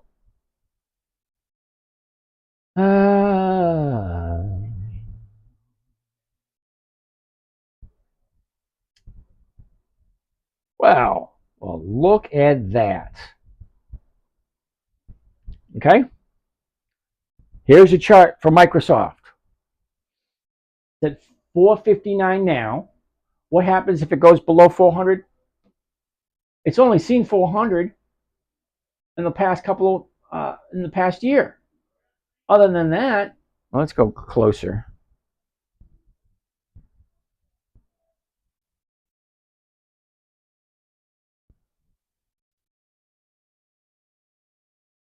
Okay, January of 2024, the beginning of the year, it was at 380. Okay, it was at 380 at the beginning of the year. Then she jumped up past 400, pulled back down to 390. Now it shot up to 450. What happens if Microsoft goes below 400? The world's going to end. Doesn't mean absolutely nothing. Okay, it's been below 400 for a long time. If you're asking what's going to happen if you buy it at 450, well, question number one should be asking yourself, MSFT, why the hell would you buy Microsoft now? I was just using it as an example. If you look, last November it's at 340. See the chart? November is at 340. She jumped up to 380, pulled back, jumped up to 420, pulled back, jumped up to 425, pulled back, jumped up to 430, pulled back. Now it's at 440, 459. I wouldn't buy at a high because you're looking to go higher. I wouldn't do it. So it's not an option. It's not something I would have done. I was just using Microsoft as an example. Okay, I would never buy it, especially at the high. Sherry, how are you, Duke? But what if the person who bought it makes a profit because Microsoft goes up? Okay, Duke, you're asking the wrong questions, dude. Okay, either you're not going to get both. You either want cash flow or you want capital appreciation. I want cash flow. I could care less about capital appreciation. Look at right here. This is where you want to jump into Microsoft. Look, low over here, up, down, up, down, up, down, up, down, up, down, up, down, up, down. Here's the 30-day high. Here's your bottom. That's where you want to jump in and take it to the high side. Okay? Don't ever buy something you don't want to hold long term. If you buy a stock, right, and you sell it the option to someone else and you get your 1% and the stock goes up, dude, you have to make up your mind. You want either capital appreciation or you want cash flow. You can't get them both. This trading strategy here is cash flow, not capital appreciation. Okay, not stock appreciation. I'm not looking for the stock to go up. I just don't want to buy it at a high and I don't want to buy it at a low. I want to buy it somewhere in between, preferably when it's going to the upside. And they're really not that difficult to point out. Okay, so look what happens. Up, down, up, down, up, down, up, down. Now she's going back up again. It's pretty plain to see. So Sherry, EPD, I have no idea what it is, but heard it has big dividend. Sherry, remember rule number one. Never, ever, ever buy something you do not want to hold long term. If you have no idea what the company does, don't buy it. I'm not telling you what to do. I'm just saying, if you don't understand who they are, what they stand for, what the fundamentals are, if you don't know the company, don't buy it. Don't ever buy something you don't want to hold long term. EPD, never even heard of it. Okay, well, let's take a gander. You ready, Sherry? Here we go. 29.21. 29s are going for 26. Yep. This week's out of the question, so the numbers don't work for this week. Let's look at next week's 29.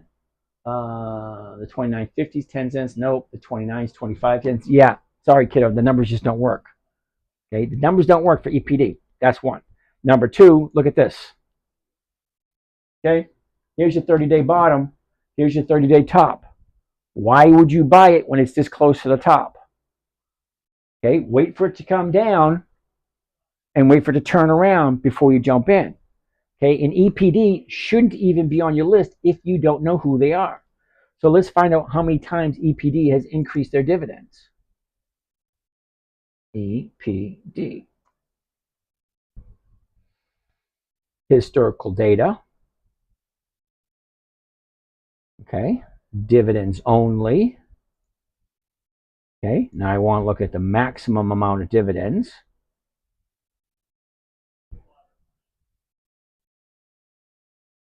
$19.98. Okay, so you get the 20 years of increased dividends. That's good.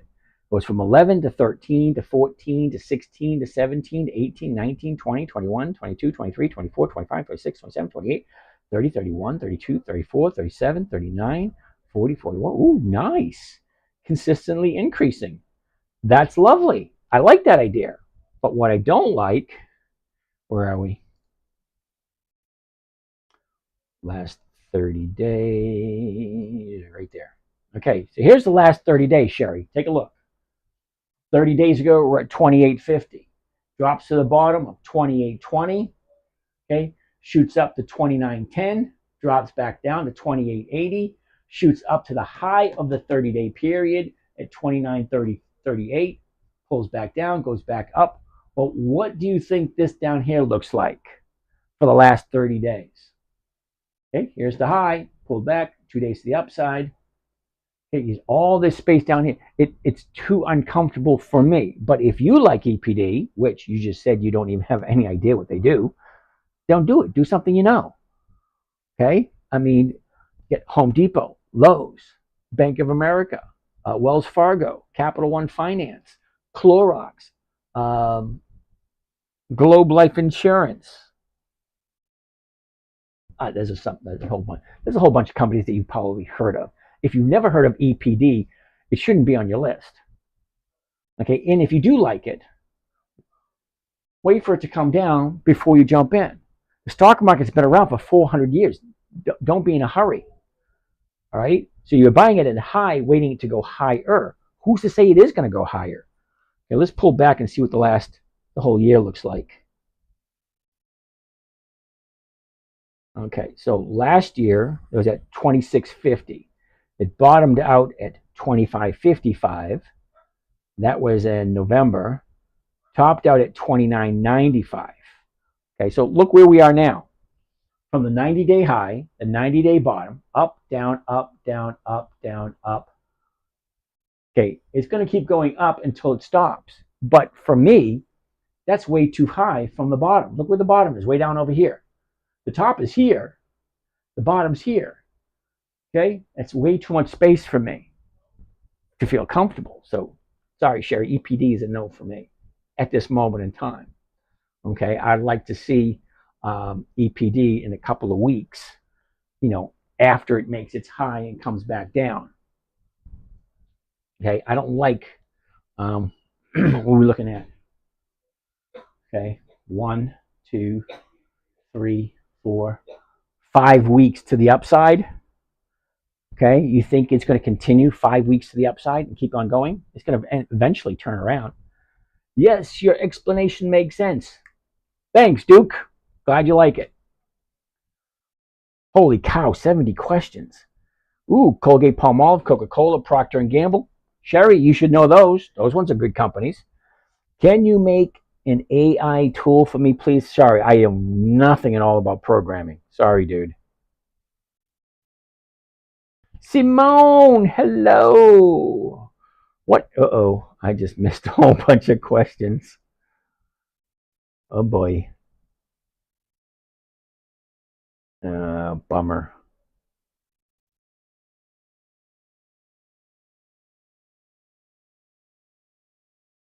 Uh-oh, I missed all these questions. Holy cow. I'm sorry, guys. I'm trying to keep up with these questions. All right, here we go.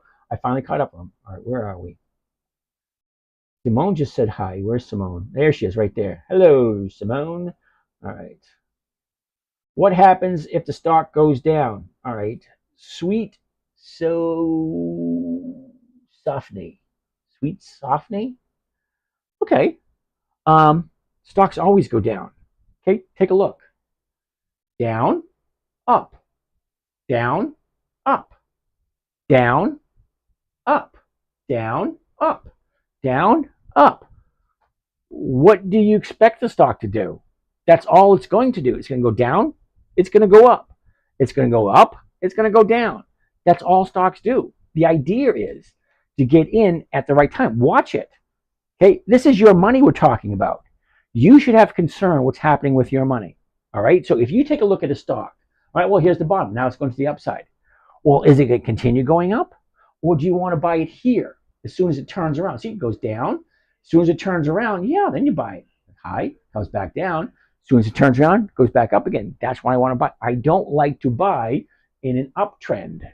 Okay, not this far. It's like 1, 2, 3, 4, 5, 6 weeks the upside. Yeah, there's going to be profit taking eventually. All right. Schetzler, is that right? Schetzel 07. Oh. So you can buy a stock you like and sell a covered call until the buyer exercises the call. Yes.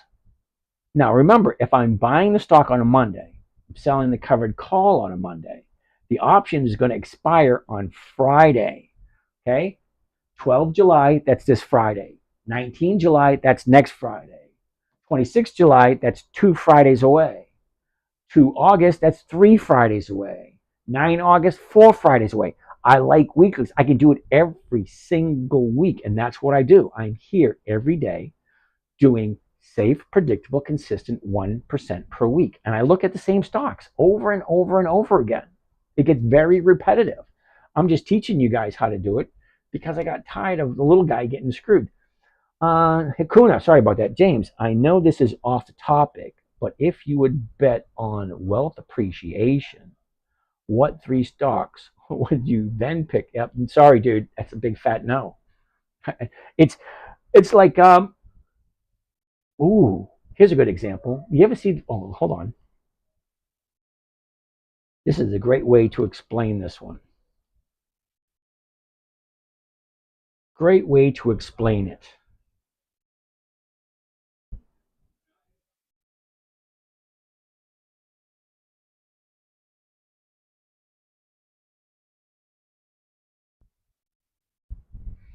Okay, I'm gonna make that bigger.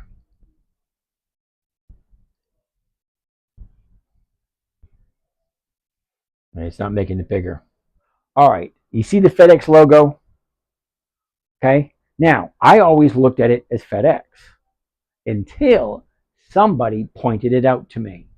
You see the arrow right here on FedEx? There's a little arrow right there. See it? Once somebody points that arrow out to you, it's called a scotoma. You can never unsee it. Once your eyes have been opened, you can never unsee it again. So, I think it was like 10 years ago, somebody pointed out to me. But before that, I never even knew it existed until somebody pointed it out. Once you point it out, so the question was, if I wanted wealth appreciation, what 3 stocks would I pick? Well, I wouldn't, because I've seen what I'm doing for the past 15 years. Okay, so I can get a safe, predictable, consistent 1% per week. Is there a stock that will give me 50% every single year? No.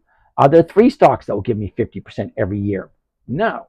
So why would I trade from where I am and what I know to go backwards and look at a stocks that will only give dividends once every 90 days, or those companies that pay once a month? The options are, the payouts are horrible. All right. So you buy the stock you like, sell the covered call, and wait until the buyer. Yeah, they either exercise they either exercise the option on Friday or before, okay, before it expires. At 4 o'clock on Friday afternoon, it expires. 1% money. Always in the money? No, not always. It always depends on the numbers. What do I mean by the numbers? Well, what am I buying it for? What am I selling it for? Where's the safest bet? Am I getting my 1%? Okay, what does the stock have to do? Claire Ann, how are you, Claire Ann, over there in Facebook land? Cool beans. All right. How far out do you play? 5 days. That's it. AI tool sounds great, but as more people get smart about it, I can see the premiums getting crushed. I don't know. That's an interesting question. What happened to Lowe's today? We haven't even looked at Lowe's yet. I haven't looked at a lot of things. I haven't looked at hardly anything. You guys keep bombarding me with all these questions. Take a look at Bitto, please. Currently paying a dividend of 1.5 cents a share, 150. Yeah, I actually have Bitto, and it's not doing squat. Okay, I'm into Bitto at 32 and 27. All right. So just because it's paying $1.50 a share doesn't mean it's not doing. Because look where it was. The high is 34. Now we're down to 20. That's a 50% drop in a couple of months. Why would that excite me? Now I already have it at 32 and I already have it at 27. I don't want to buy any more Bitto. All right. As a newbie, how is the best way to learn your strategy and not be up late every night? Wow. Well, you can join the morning trading group. Okay. And then you'd be up early in the morning, 9 a.m. because the stock market opens at 9:30. So we jump in 9 a.m. every morning, Monday, Tuesday, Wednesday, Thursday, just to see what our positions are. Now, remember, you guys, this is your money. You should have some interest in your own money. Most people spend more time planning a family barbecue or what am I going to wear tonight? Much longer than the amount of time it takes or that they dedicate to their personal finances. Okay, you guys got to remember, whether you want to admit it or not, retirement is coming. Old age is coming. I'm 60 years old. I didn't think I would ever get here, but here I am. Okay, I have a certain amount of money. I invest it. I get 1% per week. That's enough for me to pay my bills. It keeps me happy. Okay, so as a newbie, I can't help you out with that. They're all recorded. You don't have to stay up late. These are all recorded on YouTube. You can go to YouTube and look up last night's, the night before, the night before, the night before, and you can redo everything all over again. You can learn more from there than you can anywhere else. In YouTube, you have a whole bunch of stuff. Walgreens going down. Well, of course it's going to go down. Harley Lynn, how are you? Uh-oh. Facebook, take a face dive. Face plant for Facebook. Okay. One of these days, I'm going to get this set up properly so that I can travel with it. Right now, I can't travel with it because it's a little bit on the delicate side, my setup. Some of the cameras don't work as good as they should. Facebook just planted. Uh-oh. There we go. I want right. Nope, that one right there. There we go. It starts off bright, then it goes to dim. I don't know.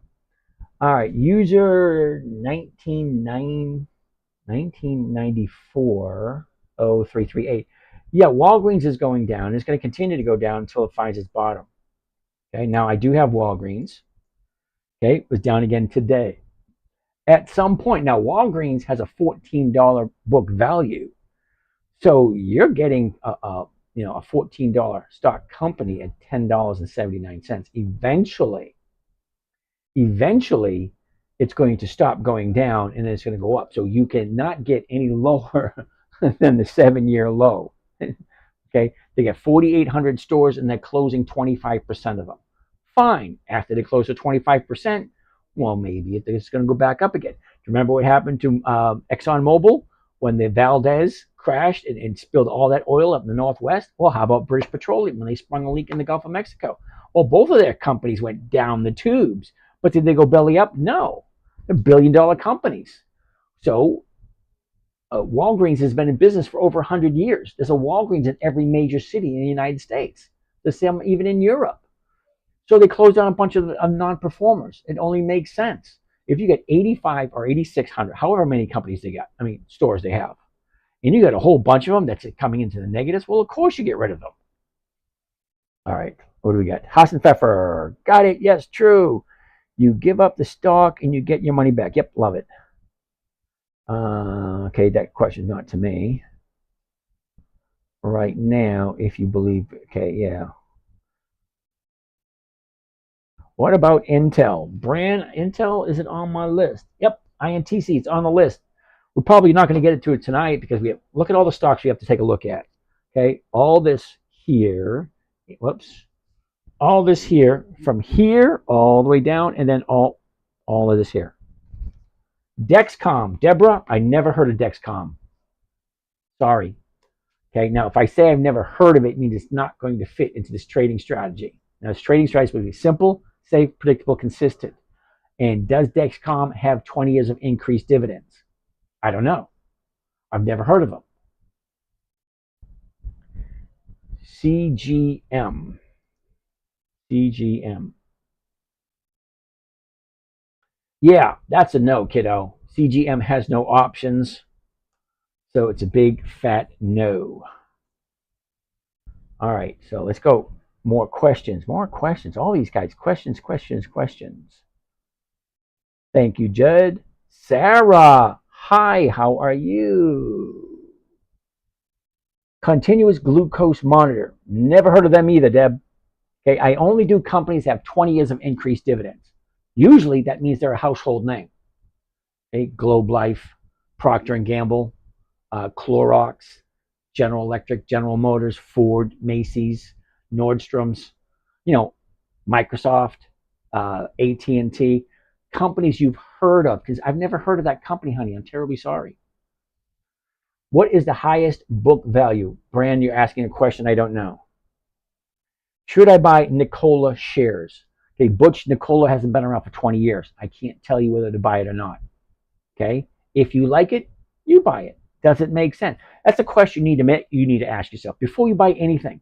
Does it make sense? Hakuna, I see the arrow now, but the question is if it's just a coincidence or consciously designed. No, it was consciously designed. Okay, so you've never seen it before, Hakuna? That's funny because, you know, my whole life, somebody actually pointed it out to me and said, holy cow, I didn't know it was there. So I told people, I said, yeah, I knew it was there. I said, okay, well, I didn't know it was there. Okay, because it's called a scotoma. Your mind will see what it's told to see. Okay, once you see it, you can never, ever unsee it. Okay, so Butch, I can't help you out with Nikola. They're too new of a company for me. Hassan Fefa, Paramount, just for giggles. Now, Paramount did come up with a good buyout strategy. Okay? Matthew, this is gambling. Do you trade options on Robinhood? Yes, I do. Now, Matthew, if you could give me a good explanation why you think investing in the American economy, I'm assuming you're an American. I like to think you're an American because you're here. Why else would you be looking at the American stock market for investing purposes if you weren't American? So, if I'm investing in the American economy, why is that gambling? I'm just kind of curious on your thought process. Because to me, buying a good quality company, I mean, my friends, my relatives, my neighbors, the guy down the street, they work at these companies. They work at Wells Fargo. They work at Bank of America. They work at Capital One Finance. They work at General Electric. They work at General Motors. They work at Ford. They work at Chevy. They work at Coca-Cola. They work at Pepsi. Okay, these are our brothers, sisters, relatives, neighbors. They work and they keep this economy going. Why would I not invest my money into the U.S. economy? Right, can you explain what we get when we join? What should I expect to get? Harley Lynn, well, I'm not quite sure how to answer that question. All right, so what I can say, I'm showing you for free, no charge, how to get a safe, predictable, consistent 1% per week. That comes to over 50% per year. Okay, if you're new at this and you don't understand everything that's going on, you would actually, by joining my morning trading group, you would actually get a Zoom link every morning, and you actually get to watch over my shoulder as I personally trade my personal accounts. Now I get 6 of them, 6. Okay, I only share 2 of them publicly. Okay, the other ones. Okay, so if this one here is getting 50% return per year, what do you think that I'm not sharing for free? Okay, now I gave up on Apple because Apple was only giving me 4% per week. 4% per week. That's over 200% per year. Now, by joining, you get to watch over my shoulder and actually watch as I trade. And when I'm done with my trading, you can ask me any question you want, and I'll stay online and I'll guide you through whatever you need to do in order to get where you want to go. Now, it is your own money. You've got to figure out what that is worth to you. To have someone, now don't do it now because it might not be right for you. Just keep coming back. Now you're new here, Harley, all right? Because I'm really good with names, especially people that show up and ask questions. Okay, I will mentally keep note, like Trader Troy. He's been here once or twice. Okay. James, you're awesome. I made over 3% on account balance last week. Thank you for what you do. Well, Trader Troy, you came in at like a perfect opportunity. All right. Anyway, Matthew, I don't think it's gambling. Harley Lynn, you're new. Just keep coming back. And the main question, the main takeaway, okay, does it make sense? Okay, the 5 criteria: simple, safe, predictable, consistent, no way to lose. That's the 5 criteria. Okay, 5 rules: never buy something you do not want to own long term. Never sell at a loss. Make sure the company has 20 years of increased dividends. Weekly options, and then make sure the numbers work. What do I mean by the numbers? Well, what am I buying it for? What am I selling it for? What is the chart telling me? Okay? Does it make sense? Can you picture yourself doing this? After all, it is your money. You got to invest it somewhere, because when you retire, you got to pay your bills somehow. We as humans are the only species on the planet that have to pay to live here, unless you want to live out in the woods. James, how important is price book value for you when choosing a company? Does it matter? If so, what's not acceptable? Ooh, that is an awesome question. And yes, price book. Wait a minute. There's a huge difference between book value and price book. 2 totally different numbers. I like book value, okay, because it actually tells me exactly what the company is worth. Okay, I'll give you, for instance, NVIDIA, okay? What is NVIDIA going for nowadays? NVDA. Okay, 131. Okay, $131. Now, a couple of weeks ago, it was $1,200. But the book value of the company didn't change. Okay, when the stock price was at $1,200 a share, the book value was $2 a share. Now it's down at 131, and the book value is still $2 a share. Okay, so they did a 10-to-1 split. Okay, great. What does that mean? Well, it means more people can buy it. Is the stock going to keep going up? Probably, because people are like sheep. They'll follow whoever's leading. It doesn't matter where they're going, they'll follow. All right. So NVIDIA, it's a $2 stock, but it's selling for 131. So do I keep an eye on it? Yes, I do. If it's outrageous, like NVIDIA, yeah, it's cut. Okay, when I say I research all the stocks that are on my list, let's go back and take a look at the list again. Okay, here's one list here. Now this list right here, this is Warren Buffett's list. Okay, DHI, Siri, Wells Fargo, Apple, Capital One Finance, UPS, Jefferies, Moody's, Heineken Payne, Chevron, Visa, Kroger, so on and so forth. Those companies on Warren Buffett's list, I don't research those. I don't. If it's good enough for Warren, it's good enough for me. That's my stance on that one. However, that's just one of my lists. Okay, so here's my list right here. Okay, 100-year-old companies, calendar spreads. That's not for you guys. That's something else. Dividend aristocrats, dividend champions, dividend contenders, dividend kings, ETF list, high volume stocks, my old list. And this list I've been working on for decades. Warren Buffett's list, weekly ETFs, and weekly optionable stocks. Those are my lists. Now, my personal lists, okay? These companies here, most of them are over 100 years old or close to it. I will take a look at the book value, because if the book value is like, I like going 3 times book value. That's the max. So if the book value is $30, I'll go up to $90. If the stock's like $200 or $300, $400, yeah, no thanks, because it's a long drop. If you think about it, NVIDIA at 131. Okay, let's say you buy it at 131, and the Supreme Court comes in and says, "Nope, you guys got to liquidate, pay off all your investors." Well, great. The book value is $2. You bought it at 131. They liquidate, and you get $2 a share. That's a long ass drop. So that's a big fat no to me. All right. So I do take a look at book value when I'm doing my fundamentals. All right. Troy, Trader Troy, I'm glad you're doing good. Have you looked at the book value WBA? Yes, I have, Mikey G. WBA book value is, I think it's 14 or 16. We looked at it last night because somebody did ask about it.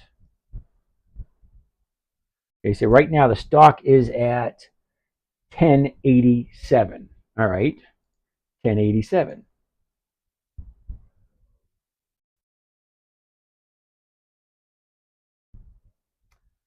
All right, let's look for the book value for WBA, which is Walgreens. So you guys don't know, for anyone that's new here, the screen behind me is live on YouTube. Statistics, coming all the way down to the bottom, 1580. Right there, there's the book value. $15.80 on Walgreens. Okay? That's the book value. If they liquidate and paid off everybody, you're getting $15.80 a share. Well, what are you paying for the share at this moment in time? Well, it's at $10.87. Well, that's a good deal, right? Holy cow, 95 questions. You guys, come on. I'm not going to get anything done. All right, thanks, Judd. Florida Gal, how are you? CMG, Cameron, CMG. What the heck is CMG? CMG. Chipotle. Chipotle's at 57. What do they do? A stock split too? Yeah, Chipotle's in a downturn, dude. Look at it. Here's your 30-day high. It's dropping. Okay? So Chipotle is going to be a no until it solidifies. Is there a strategy for covered call when your stock decreases? Well, of course there is. You keep selling premiums against it, but you make sure they're far enough away. You're not going to. Micron is out. All right, it's MU, isn't it? Micron. Nice, Florida gal. Take a look. 10 right there. Last 30 days. Check it out. Last 30 days. Here we are. She shoots on up to 158. Drops, a little pullback. Drops again. Here's our 30-day bottom. Goes up, pulls back. Now it's going back to the upside. The 30-day bottom is right here. This baby is going to go back up eventually. So what do the numbers look like? Well, I can buy it at 131.68. And I want to sell the 132s. The 132s, look at that, 320. That's over 2%. But you got to ask yourself the question, and this is very important, Florida gal. Very important. Do I like Micron at 131.68? Okay, so here we are now. 30-day top, 30-day bottom, and she's going to the upside. Wow, 99 questions. Really, come on, guys. If you sold a covered call, stock decreased is what you want, either but out deflated contract. Oranges, I'm not quite sure what you're talking about. CMG, where you looked at that, no. Or write out the expiration. I write out the expiration. I'm good. Way to go, Miss Sherry. Cash flow, I like cash flow. Hakuna Matata has a question. Book value is mostly relevant if the company is about to be liquidated. That's quite a dystopic perspective. Yeah, you're right. But think about it. If you're going to put your money into a company, right, and the company's book value is $2 and they want $131 a share, do you really think that's a good deal? And mind you, okay, well, I was talking about NVIDIA, $132, the book value is $2 a share, the dividend is only 1 cent per share. So is that something I want to do? No, it's not. So I do take a look. How to analyze, okay. Thank you, Sherry. Altria, yep, Altria is on the list. It was a Fox tip. Oh, don't tell me you actually listen to those talking heads on TV. No, no, no, no, no, no. By the time the news gets to the talking heads on TV, all the good deals are gone. You buy a stock using a covered call, it decreases. What do you do? All right, user 73, 57, 43, 71, 6944, whatever. Can't you come up with a regular name like Peter, Ted, or even Patrice? I don't know. Number one, never buy a stock you don't want to hold long term. Now, ideally, people would buy stocks and hold them for decades. Okay, stocks go up, stocks go down. You're going to buy a stock, it's going to go up. You're going to buy a stock, it's going to go down. That's all they do. They go up, they go down. If you think you're going to buy one and it's going to go up, and then it's going to go up, and then it's going to go up, no, that doesn't happen that way. 1% money, PG, Procter & Gamble. I love that one. AI, good to invest. Okay, Coca-Cola. Coca-Cola never gives a good premium. It's always like a 0.5%. EPD, natural gas. Cool. What are we looking at? I don't know. I missed all these questions. What is a set of resources you wish every person used? Their brains. Logic, common sense. How's that?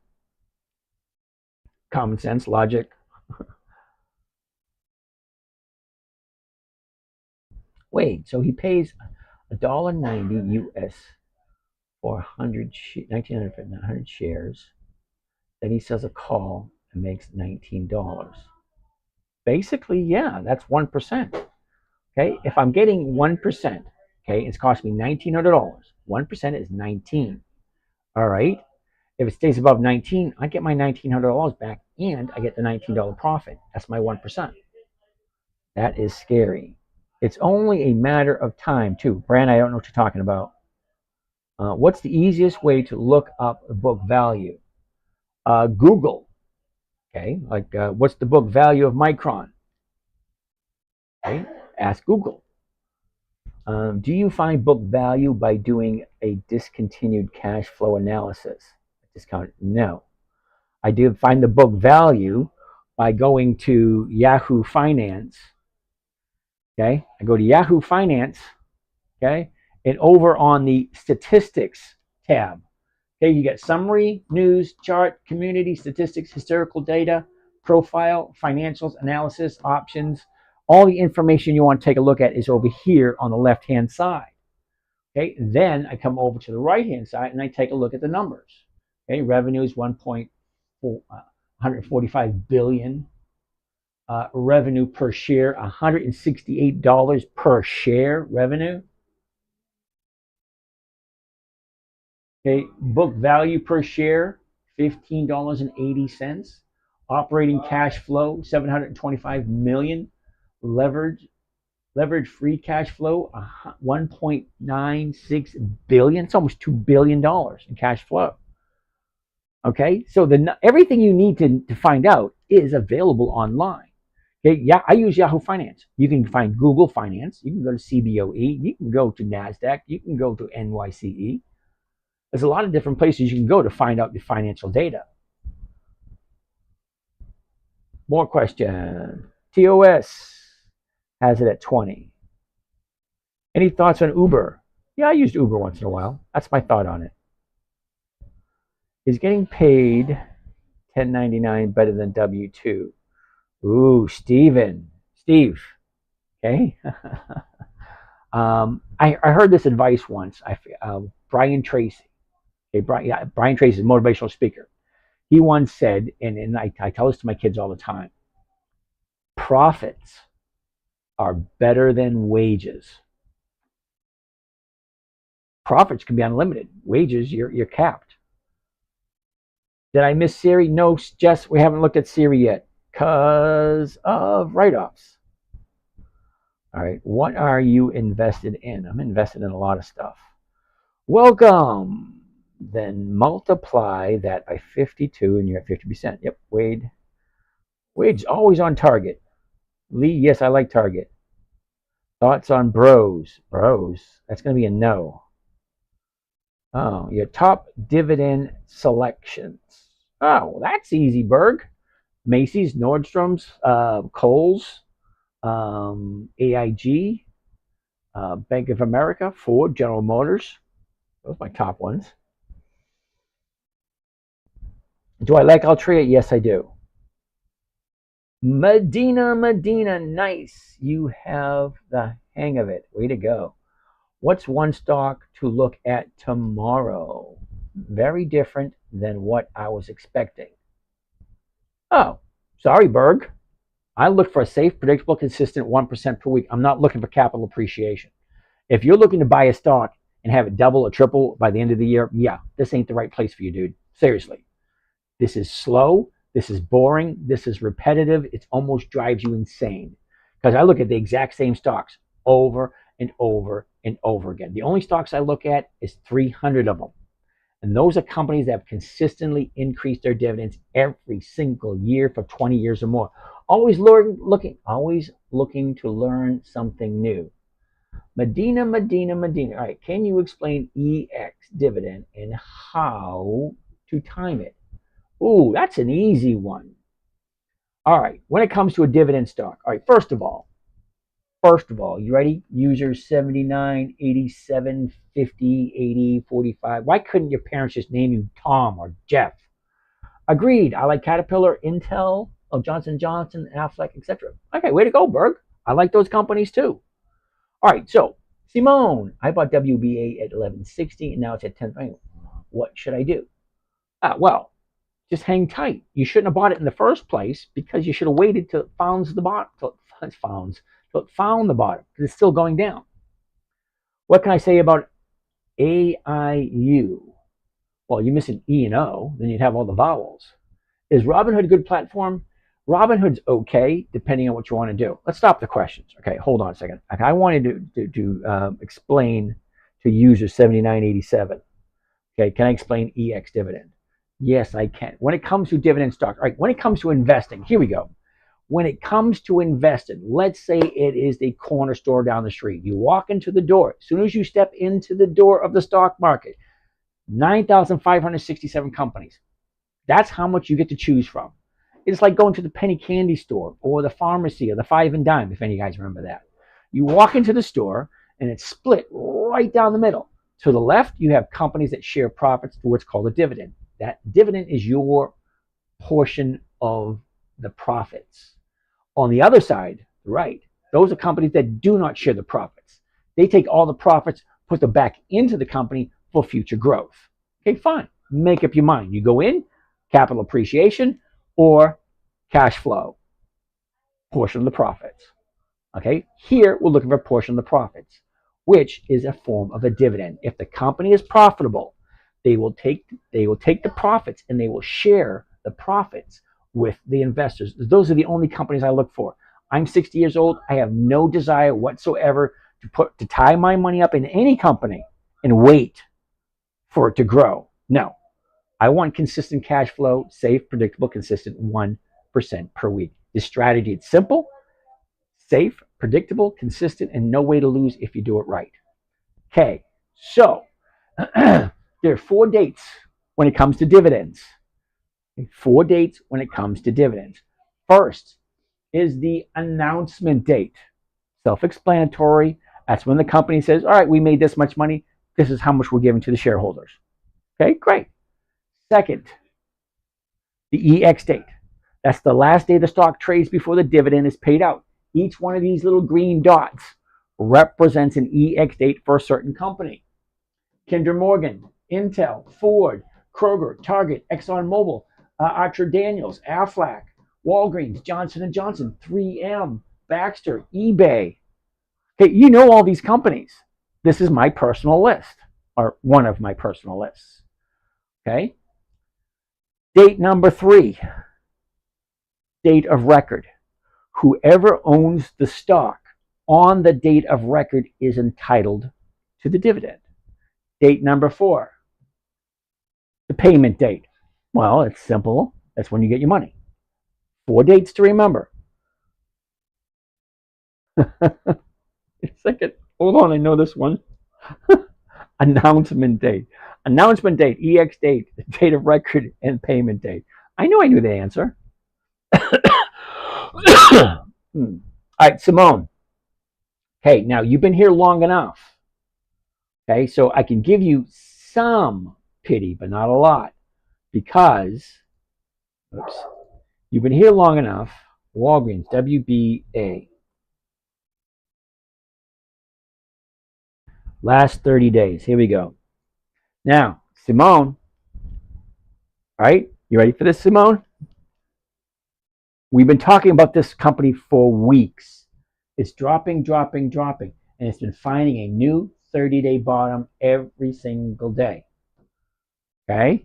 Now, I say I don't buy anything until it finds a 30-day bottom, turns around, and starts going back up. And I like 2 days to the upside. All right? So I don't know why you jumped in, But okay, you did. Not a problem.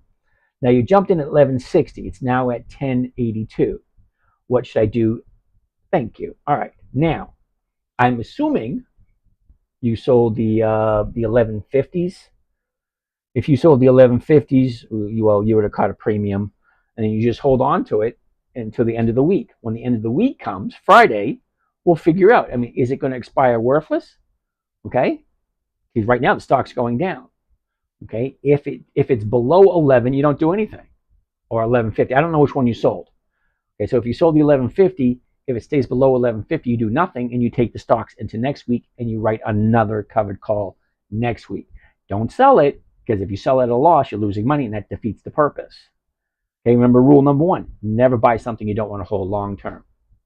Okay, you missed rule number 5: make sure the numbers work. Okay, number 5 is, what do I buy it for? What do I sell it for? Am I making my 1%? And then what is the chart telling me? Well, the chart's telling me it's waiting to find a new bottom. It's searching for that new bottom. They get the new CEO. They're going to cut 25% of the stores. Great. Well, when can we expect it to turn around? Well, do you remember what happened with British Petroleum when they sprung a leak in the Gulf of Mexico? Well, that thing tanked. It kept dropping and dropping and dropping and dropping. I saw it hit $54 a share, and I said, "Oh, hell no!" And I jumped in and bought some at 54 because it's British Petroleum, huge company. Okay, yeah, the tragedy in the Gulf.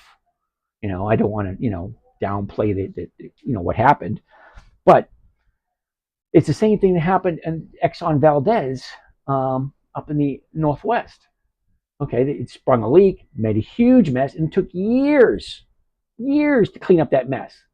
But what happened? Well, the stock recovered and it went back up again. Well, the same thing's going to happen with Walgreens. They've been in business for over 100 years. I kind of think they know what they're doing. Agreed. I like Caterpillar, Johnson Johnson, Affleck, Berg. What can you say about IAU? Oh, that reminds me of hold on a second. Uh-oh. All right. That reminds me of the the caterpillar, the hookah smoking caterpillar. A he, you. Remember that from Alice in Wonderland? Well, my grandson, we're watching all these Disney movies, and we were watching it the other day. It's like, yeah, okay, what do I think of IAU? Yeah, I think of the Cheshire, not the Cheshire Cat, the hookah smoking caterpillar. That's what I think of it. Is Robinhood a good platform? I do use Robinhood. I do have a couple accounts on Robinhood, and they do not allow you to let options expire. You actually have to buy them back on Friday. One thing I dislike about them. Okay. Now I like Thinkorswim because if it's in the money, it expires, and I don't have to do anything, and I don't have to pay anything. But Robinhood, I do have to buy them back, and it does cost me money. Does a month dividend yield stay the same until the earnings period, or can it change before earnings? All right, Carson, here's the thing. The yield on a stock is when you take the dividend and you divide it by the purchase price. So if the dividend is 50 cents, it's going to have a certain yield here, but it's going to have a different yield here. It's still the exact same amount of money, just the yield is different depending on where your entry point is. Okay, so if you buy Walgreens at $16, okay, and Simone buys it at $10, your yield is going to be different than her yield because your entry point was different. Okay, the earnings got nothing to do with the yield. You play bonds too. No, Berg, I don't. They don't pay enough. Okay, Berg, I like investing for weekly cash flow. Bonds, what are they paying? Government bonds are 5%, corporate bonds 10, 12%. Okay, but they're not consistent. They're not predictable, and I can't get a weekly cash flow from them. Right, so there you go. That's my idea. Exxon BB. These companies have good dividends. Well, Exxon does, and I like Exxon. Question, Instagram. But if you focus too much on the book value, there is a risk you ignore revenues and positive cash flow. Yes and no. Okay, now remember, I have over 300 companies to look at. If NVIDIA had 20 years of increased dividends, yeah, maybe they'd make it. The book value is $2. The stock price $132. Yeah, that doesn't work for me. Okay, everything needs to go in its right place. There's a time and place for everything under heaven. What is that, the Birds from the 60s? There's a time for every purpose under heaven. Yeah. So if the book value is there, now we saw the book value for WBA. It's $15. The stock is 10. Okay, how can you say no to that? Damon, yes, I'm all in WBA tomorrow. There you go. Well, whoa. Hold on a second there, Damon. You've been here long enough too to know. Okay, it hasn't found the bottom yet. Okay, tomorrow could be another down day. We just don't know. Okay, I like 2 days to the upside after it finds a 30-day bottom. Now, we thought the 30-day bottom was here. Okay, because we had 1 day to the upside. I said, oh, awesome. Second day, no, it wasn't. Okay, then she dropped. And we thought that could have been it. We thought this could have been it. We thought this could have been it. This. Now we have a new 30-day bottom. So I'm not telling you what to do, Damon. Okay, I'm not. But you've been here long enough to know you never buy, you never grab a falling knife. You wait for it to land, and then you buy it when it's going back to the upside. iCount is profitable, even WBA is so low. Yeah, I get that. WBA going to get bought out. Well, maybe it will. Damon, good luck. All right. I want to hold long. Well, there you go. Thoughts on Bear? I need to have the ticker symbol. Now, Bear, I can probably tell you it's going to be a no. So you don't do covered calls on stocks that has a price book value over 3. Is that correct? No, that's incorrect, Hakuna. Now, you got to remember, Hakuna, there is 2 different book values. There's price book, that's one value, and then there's book value. There's a big difference between price book and book value. I'll give you an example. Okay, so the book value per share, okay, $15.80. Okay, let's slide all the way up here. And price book, 61.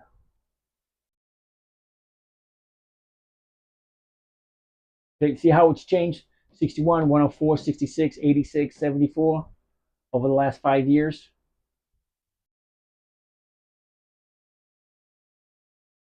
Hey, look at that. The Doobie Brothers are on tour. This guy's got to be in their 80s. Holy shit. Well, those who like Doobie Brothers, check it out.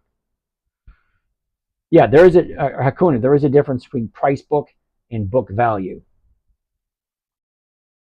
ICP, yeah, no, never heard of them. Is DG on your list? Yes, I like Dollar General. Nike is like BP now, it seems. It looks like an all-time low. Now, I like Nike, and as a matter of fact, NKE, when Nike made that big drop, okay, when Nike made this big drop here, yeah, of course I bought some down here. Well, it's Nike. That gap is going to fill eventually, okay? We got a new 30-day bottom right here today, okay? Wait to find the bottom and then jump in. Hey, boss, what's the best yield out of these trying to put some money in for 10-year CDs and cutting it? Yeah, dude, CDs are horrible. 23 questions. Oh, wow. Uh-oh, Prince, really? Do you really want to hit me up with XYLD, RYLD, and QYLD? No, and hell no. Okay, couple of reasons. One, they're all ETFs, electronically traded funds. You can call them exchange traded funds if you want, but the exchanges are all electronic, so it's all the exact same. You're giving your money to a computer. So let's pick on you for a little bit. And let's put in some XYLD. XYLD. Summary. Okay, you ready? Oh, this is a good one. Okay, check it out. The yield, 9.3%. Year-to-date total return, 8.29. Okay. Okay, that's one thing. 9%, 9.3. Sorry, 9.3%. Now let's look at dividends. Dividends only. Maximum amount of dividends. Okay. 2013. So what does that mean? They've only been paying dividend for 11 years. No. Okay. 4 cents, 15, 5. Goes from 15 cents to 5 cents to 4 cents to 7 to 76 to 2 to 14 to 5 to 3 to 8 to 5 to 4 to 21 to 17, 25, 18, 68, 19, 7, 7, 13. You see where it's going? All over the place. 40 cents, 4 cents, 9 cents, 37, 34, 8, 27, 9, 3. Come on, give me a freaking break. What the hell are you thinking with this piece of crap? That's my opinion. Okay, see my t-shirt? What the hell are you thinking? QYLD, all over the place. Look, 22, 48 cents, 50 cents, 42, 40, 38. It's going backwards. Okay, I like companies that consistently increase, not decrease. 33, 38, 27, 29, 31. Now we're at 28. Okay, it goes up, it goes down, it goes up, it goes down. There's no consistency there whatsoever. Okay, and it's only paying 9%. Right, that's that one. All right, now let's look at RYLD. It's going to be basically the same thing. RYLD. The dividends. Oh, yeah. Now, this one's been paying dividends for 5 years. I like 20 years. This one's only been 5. 24, 22, 14. Isn't that going backwards? 25, 21, 17. 25, 17, 20, 16. It's all over the place. 23, 24, 25, 26, 31, 22, 24, 21, 20, 21, 20, 19, 20, 18, 16, 17. Yeah, dude, come on. Really? That's a piece of crap. Let's go to the summary. What is RYLD paying on a monthly base, a yearly basis? 12.5. Well, it's better than another piece of crap you showed me. Okay, let's look at the third one. QYLD. QYLD.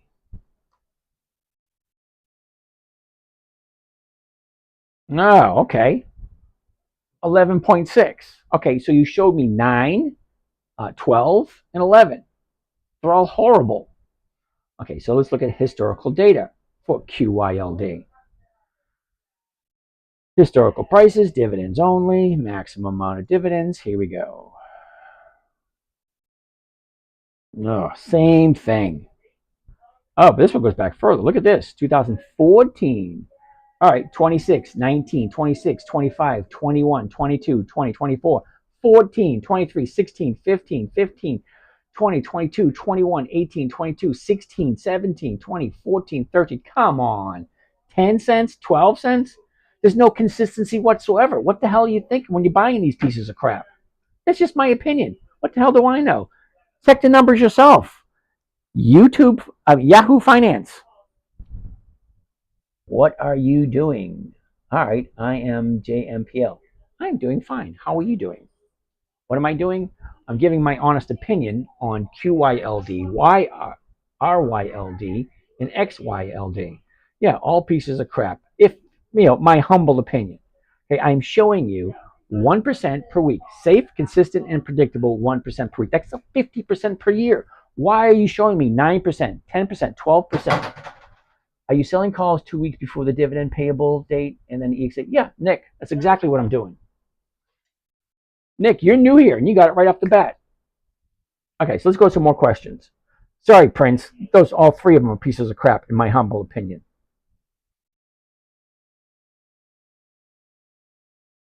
All right. Pfizer is a 175-year-old company. Past 10 quarters increased dividends. Now 6%. Pfizer worth a hold. Okay, Kelly, I like Pfizer, but I don't hold anything. Let me give you an example. Now, Kelly, I hope you grab this rather quickly. Pfizer, PFE. Okay, now I'll put Pfizer here. PFE. There's Pfizer right there. All right, so Kelly, if you want to buy Pfizer and hold on to it as its dividend, 42 cents a share. Okay, remember that number, 42 cents a share. You get that 42 cents a share every 90 days, once per quarter. Okay, January, February, March, quarter one. April, May, June, quarter two. July, August, September, quarter three. October, November, December, quarter four. Okay, 4 quarters. You're getting 42 cents every 90 days. Now, let's do a covered call on Pfizer. Right now, it's at 27.73. The 28s are going for 30 cents. That's for 1 week. What if I do it again next week and get another 30 cents? What if I do it a third week and get another 30 cents? What if I do it 52 times and get 30 cents every single time? It might not be 30 cents every single time, but it's 1%. And that's what I'm looking for. 1%. 27.73, 1% of 27.73 is 28 cents. Well, what is it going? It's 30 cents. 30 cents is more than 1%. 1% per week. That's 50% per year. So why would you want to buy it and hold it? Why not find another company just like Pfizer? Okay, buy it 2 weeks before the dividend date. Grab you 1%. Great. Pick another company. Microsoft, General Electric, General Motors, Ford, Colgate, Colgate-Palmolive, Clorox, Procter & Gamble. Pick a good company that's 100 years old, that's been around, that's seen all the crap that the economy has thrown at them. And just keep Pfizer in the roster. Pfizer's in my roster. I buy Pfizer 4 times a year. I buy it, get my 1%. Thank you very much. See you in 90 days. 2 days for me to sell my covered. All right, Damone.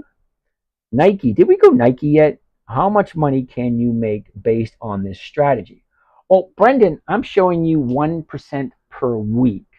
So if you have a $50,000 account, that's $500 a week. $20,000 account, $200 a week. $100,000 account, $1,000 a week. You got $1 million account, $10,000 a week. It's all the same how you look at it. Okay, if I have 100,000, I'm getting 1,000 a week. If I get $1 million, I'm getting 10,000 a week. If I have $100, I'm getting $1 a week. 1% is 1%, which is 50% per year. Okay, Prince, I'm sorry I had to tell you those 3 things are pieces of crap, but they are my humble opinion. I have been wrong before. If you like them, you buy them. More power to you. What would your advice be to build a good portfolio with under six grand? Hey, Carson, I would do dividend capturing. What's dividend capturing? Now, I said I was going to touch on this earlier today. Let's take a quick look at dividend capturing. All right. Well, let's use Pfizer. No, wait a minute. Let's fine. Why not? We'll use Pfizer. Give me a second. Hold on.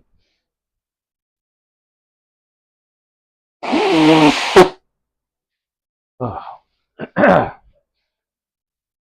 Post-nasal drip syndrome. Can't stand it.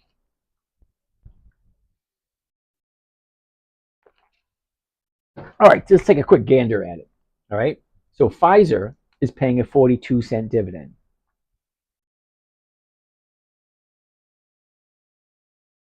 All right, Hakuna, can I explain in more detail what you mean? Book value as versus price to book. And what is the value is to high for you? Ugh. I don't like going four times or more over book value. If book value is $15, I don't like going over 100. Okay. If book value is $2, I don't want to go over 20 or 25, something like that. Okay, because I think this is just my opinion. This is because when I say you got to research the companies and you got to be okay with your choices. My choice is a company such as Pfizer. Okay, the price on Pfizer is $27.72. Okay, fine. What's the book value on Pfizer? PFE. Statistics. Okay. The book value on Pfizer is $16.28. So I'm okay with Pfizer at $27 because the book value is 16. Okay. Now, NVIDIA, 132 $132 per share and the book value is only $2, yeah, no, that doesn't work for me. Okay, when it's way off skewed, yeah, it's a no.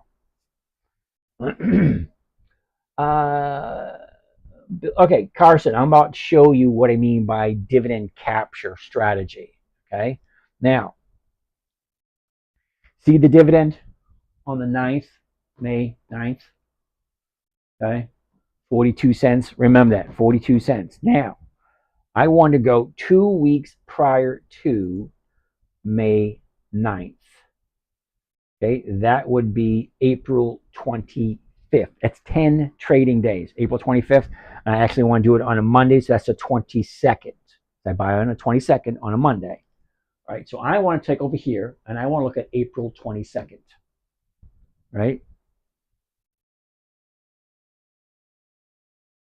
April 22nd, right there. Bum, ba-dum, bum, bum, bum. All right, so the opening price of the day. So look at the numbers up here. Okay, there's Pfizer. This is the current price right here. This, where the cursor is. See where the cursor is right here? Whoops. I'll come over this side so you can see me. See, the cursor is right here. It's pointing to this date. Okay, now if you come up, it gives you the date, 4/22, gives you the opening of the day, the high of the day, the low of the day, the close, the range, I don't know what that is, the Y, and then the volume. Okay, so what I want to look at is what was the opening price of the day? 26. Okay, now if I buy the stock on the opening of the day, 10 days prior to the EX date on a Monday, and the dividend is 42 cents. All right, I buy it at the open. Remember that, it's very important. Buy it at the opening of the day. So you put your trades in like 5, 6, 7 o'clock in the morning because the market opens at 9:30. As long as you're doing it before 9:30, as soon as the market opens, you'll get filled. Okay, so the opening price. Uh-oh, I'm gonna move it back over. Okay. All right, see, 4/22. Okay.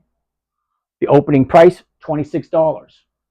Okay, now $26, you add the dividend. What's the dividend? Well, the dividend is 42 cents.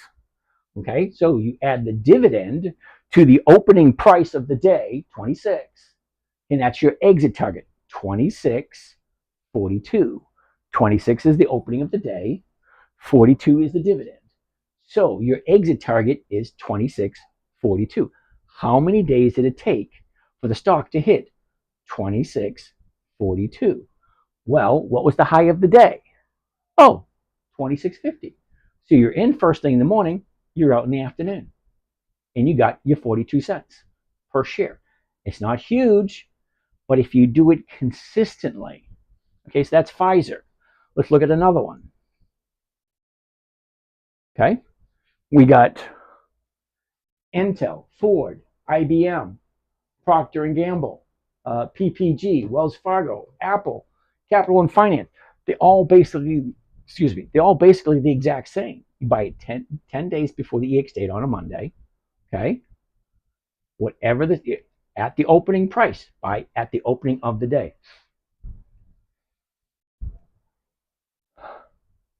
It's coming. Oh, I got a sneeze coming. It's building. It's going to taunt me. I just know it. Battery's low. Oh no. Okay. So hopefully that makes sense. If you use the closest strike price, the current price, you run a high risk of selling at a loss. All right, CP, it's all about the numbers. Okay. So if you're buying a stock at a certain price and you're looking at the premiums and the strike prices, well, it's all math. What is the premium? What is the purchase price? You divide one by the other, and that will give you your rate of return. If it's not 1% or higher, I don't do it. Okay, and then once I buy a stock, fine, I will hold on to it until it hits my target price. And my target price is 1% over what I just bought it for. So if I'm buying, look, Pfizer, if I'm buying Pfizer at $27.73, well, I want to sell it at 28. The 28 is going for 30 cents. Well, my limited math skills telling me that 30 cents is more than 1% of $28 stock. If I hit If it's 28 or higher, great. I'll be back into cash the following Monday, and I'll still made my 1%. Okay. If it's 27.99, well, I still keep my 1%, and then I bring the stock into the next week, and I do it again, and then I do it again, and I do it again, and I keep doing it until it hits my target price. All right. We're past 11:30. I'm going to take a look at these last questions. We're not going to look at any more stocks. All right, what are the letters after the numbers in the bid and the ask column? The letters after, it's just an X. Okay, bid, X. Oh, Z. Oh, those numbers. Oh, these letters right here. Z, A, N, D, P, C. Yeah, that's the exchange. Okay, the Chicago Board of Options is in Chicago. But they also have an options exchange in Philadelphia. They have one in Denver, and I believe there's a few of them around. But the letters, that just tells you where the last trade was from. Last trade was Philadelphia. Last trade was from Denver. So on and so forth. How do you find dividend stocks every week? That's an interesting question. What if I have 12,324? Okay. Hey, Hollywood, what's happening? Well, if you get 12, you work with what you have. Okay, if you get 12,000, fine. Find a strategy that works for you. If you can't do covered calls, well, then do dividend capturing. It's the same thing. If the stock moves up, great, you get that little premium, right? Or you get that dividend. Dividend capturing has been around for over 400 years. One of the oldest trading strategies there are. You buy a good dividend stock, you capture the dividend, you sell it for a profit, you jump out and you go on to another one. It's called dividend capturing. But you got to be careful with dividend capturing because stocks do go down after a certain time. Okay, so user 4158. Why can't you just have a regular name like Bill? I'm going to call you Bill. All right, Bill, how do you find a good dividend stock every week? All right, you ready? I hope you got a pen and paper. Google Dividend Kings List 2024. Dividend Aristocrats List 2024. Dividend Champions List 2024. Dividend Contenders List 2024. Warren Buffett's List 2024. That's over 300 companies that all have over 20 years of increased dividends consecutively every single year. I feel like a conductor. Every single year, higher and higher and higher dividends. Okay? So, hypothetically speaking, if all these companies are profitable for more than 20 consecutive years, why don't you stick them into a calendar? This right here is an EX dividend calendar. Okay, you can import your list into Thinkorswim. This is Thinkorswim. You can just download it onto your computer. Okay? That being said, well, let's go on with the last of the questions. Apple will buy 198,200 by August. Okay. Fabe, BE. Okay. Think about Procter and Gamble. Okay. SNGX. Never heard of it. Pink Velvet Rose. What a lovely name. How do you not get nailed with taxes doing this? Ooh. Okay, see, last time I talked about taxes, I got a big red flag. They do monitor what I say. All right, now, Pink Velvet Roses. Here's my take on taxes. You need to talk to a tax strategist or a tax planner. Okay, there's no law whatsoever that says that you have to pay income taxes. It is your legal right to try to find every way legally to pay the least amount of taxes possible. All right. Now, I don't pay taxes because all my accounts are set up in a certain way where I don't have to pay. Okay, so it's up to you to figure out how to set up your account in a manner in which you can legally pay no or to little taxes. Okay, why does Warren Buffett pay less taxes than his secretary? Why does Trump not pay taxes? Why does Bezos not pay taxes? There's a lot of rich people that don't pay taxes. Well, there's reasons why. You set up a nice corporation, put your trading account into your corporation, then you tax at a corporate level. Okay, in the corporate level, the profits are offset by the losses. Okay, there's a lot of different ways of doing your taxes. And if you ask questions like that, you really do need to talk to a tax professional. Okay, I'm not talking about an accountant. I'm not talking about a bookkeeper. I'm talking about a tax professional, a tax strategist or tax planner that will, you just call them up and say, hey, you're a tax strategist? Great. Help me trade in the stock market and not have to pay taxes. And then set up your account that way so you don't have to do it. It's actually that easy. Lost Cracker. Do you like oil companies for dividends or retail? I love some of the what do you call it, oil companies. I like Procter. Oh, wait a minute. I like oh, Occidental Petroleum, ExxonMobil, British Petroleum. There's a few other ones I like. Chevron. Can you explain? I miss some opinions on PPG. I like PPG. James, that was the second part of my question. Please read the first part of the question. Makes sense. All right, CP, I don't know where your questions are because they keep moving so fast. Oops. Oops. PG, if you use the closest strike to the current price, you run a high risk of selling at a loss. No, that is incorrect. Okay, when I say make sure the numbers work, all right? When I say make sure, never buy, all right, you're making it more complicated than it needs to be, CP. Number one, never buy something you don't want to hold long term. Number two, never sell at a loss. 20 years increased dividends, weekly options, and make sure the numbers work. What do I mean by the numbers? If I'm going to buy Pfizer at 27.73, I got a couple of choices. I can do the 27s, I can do the 27.50s, I can do the 28s, I can do the 28.50s. Okay? Now I want to crunch the numbers. What am I walking away at 28.50? Well, the stock has to go up in order for me to make money on that one. 28, the stock's got to go up for make money on that one. The 27.50, stock doesn't have to do squat, and I'm still making money. The 27s, well, exactly what is it going to be? You got to crunch the numbers to see what am I buying, because you're buying it here, 27.73. Okay, what am I going to sell? What am I going to collect? And what am I walking away with as a profit? And is that profit 1% or more? Okay, do I care if the stock goes down? Yeah. I don't want it to go down. Now, I wouldn't buy Pfizer because look where it is. It's at a high. It's getting ready to come down. I wouldn't buy this one. This would be a no. But I'm just using the example for the numbers. If the stock goes down, great. I hold on to the stock. Next week, I do it again. Because I'm always remembering rule number one. Never buy something I don't want to hold long term. Okay, so if you're worried about a stock going down, okay, and you're losing, well, you're doing the wrong stocks. Okay, never buy something unless you're willing to hold it for a long time. How do you find dividend stocks every week? We already did that one.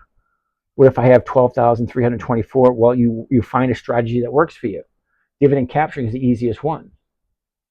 Yo, James, okay, yeah, we already said that one. Apple, blah, blah, blah, BE, blah, blah, blah. We already did the tax things. Can you explain book value again, please? Book value? Ugh. Book value, plain and simple. Okay?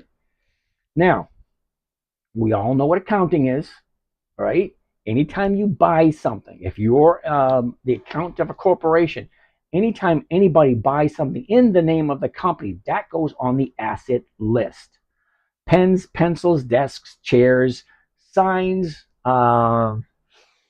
furniture, real estate, accounts receivable, all those are assets of the company. What are the liabilities? Well, debt on loans, those are liabilities. The mortgage you got to pay on a monthly basis. Those are all liabilities, assets and liabilities. Book value is when you take that little book as everything that the company owns, everything, pens, papers, paper clips, everything, sell it off, and that money goes to each shareholder. However many shares are outstanding, 3,562,713 divided by the amount of money you get for the big old yard sale. That's the book value. Okay, when I say everything the company owns, and then you divide it up evenly to all the shareholders, that's the book value. Tyler, If stock price drops while waiting for a dividend, do you hold the stock after dividends are paid? All right, Tyler, it all depends. My ideal 2 weeks before the dividend. Okay, let's go back here.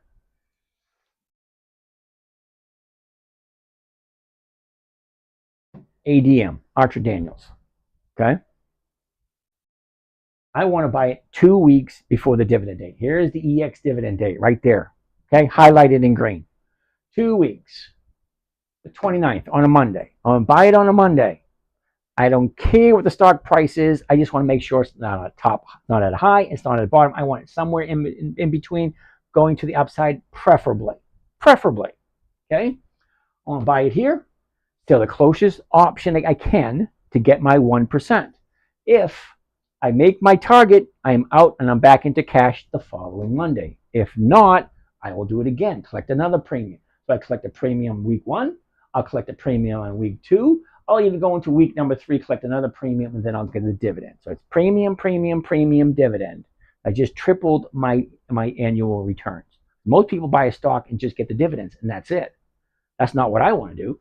I want to buy it 2 weeks before the dividend date on a Monday.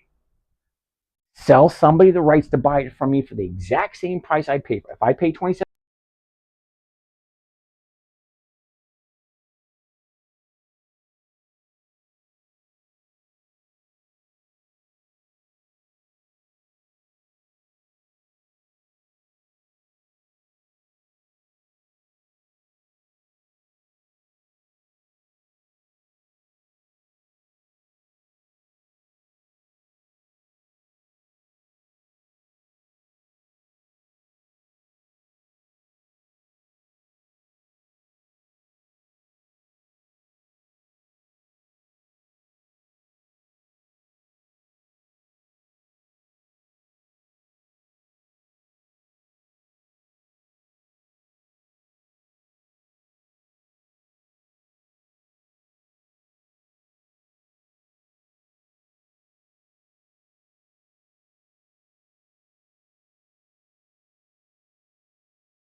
Nice thing is the microphones are on the exact same channel.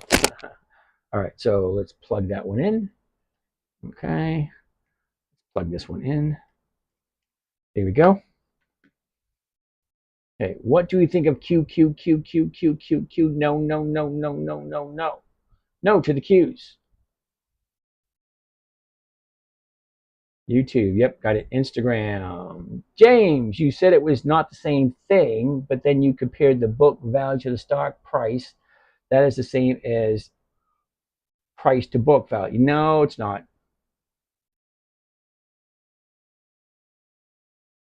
All right, this is this on your website? Instagram? Your performance. Yes, my performance is on my website. No, yeah, I already fixed that. James, do you sell copy trades? I have no idea what that means, CP. So what are you looking at this week? Ooh, this week. AEO, Bitto, Kohl's, Macy's, MPW, Walgreens, and Wynn.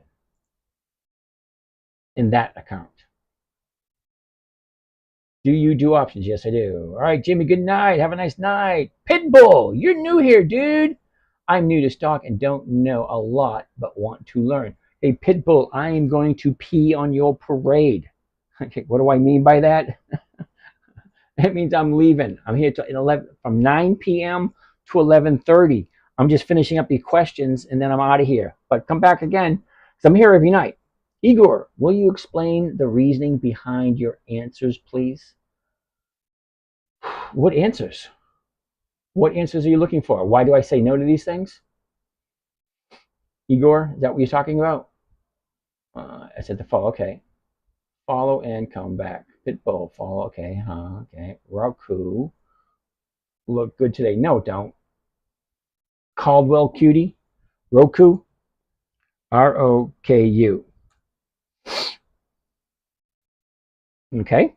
6330.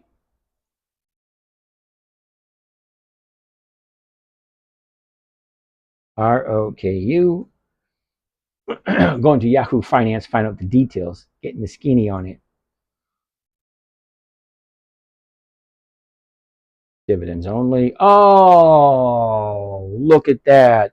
No dividends selected at this time period. So Roku is a no. That's a no. Sorry. CP, follow and come back. I sent the follow, okay. Uh-oh. Why is Nike down now? Could you please give your input? Well, Nike, NKE, from what I understand, they got some bad news and she dropped. And they haven't figured out how to deal with the bad news yet. That's why they're down. Okay, it's kind of like, anytime a company goes down in value. Hold on a second. The stock drops until it finds a new bottom. Well, we're here at 72.46. It's going to keep going down until it finds a new bottom. Once it finds its bottom, it can turn around and go back up again. That's just the way it works. Do you touch on PM? Sorry, internet was going in and out. No, I have not did Philip Morris yet. Okay, Igor, why no to the QQQs? Oh, really? You don't like no? Okay. It's at the high of the year. I don't do the thing. You know what the thing is, Igor? Higher. You're buying it at the high of the year. You're waiting to go higher. Yeah, no thanks. I don't do the thing. All right. If I'm going to buy a stock, I want to hit the high. I want it to come back down again, and I want to get it when it's turning around.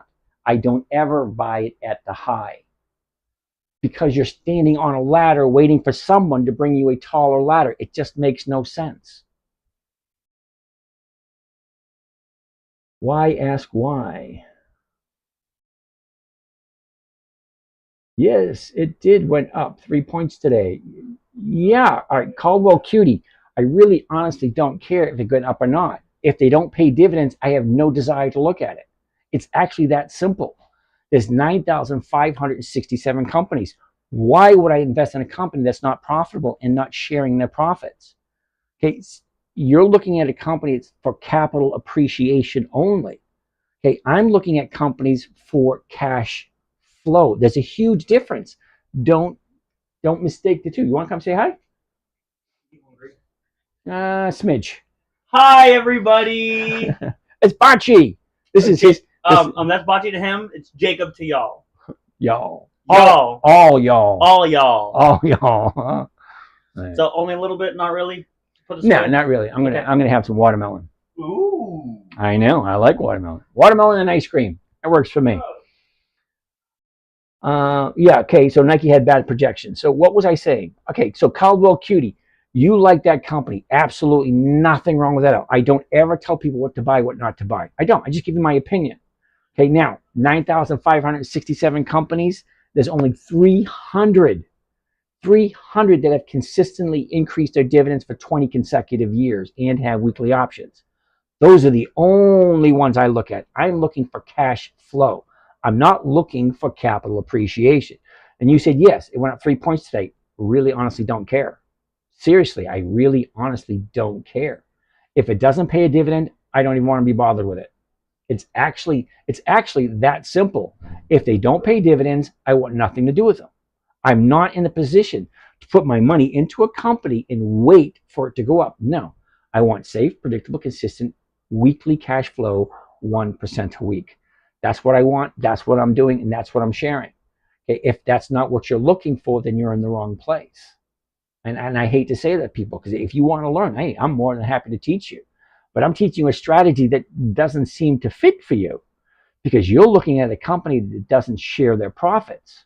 Why would you do that? The only thing I can come up with is you're looking for capital appreciation. That's not what I'm looking for. I'm looking for cash flow. Okay?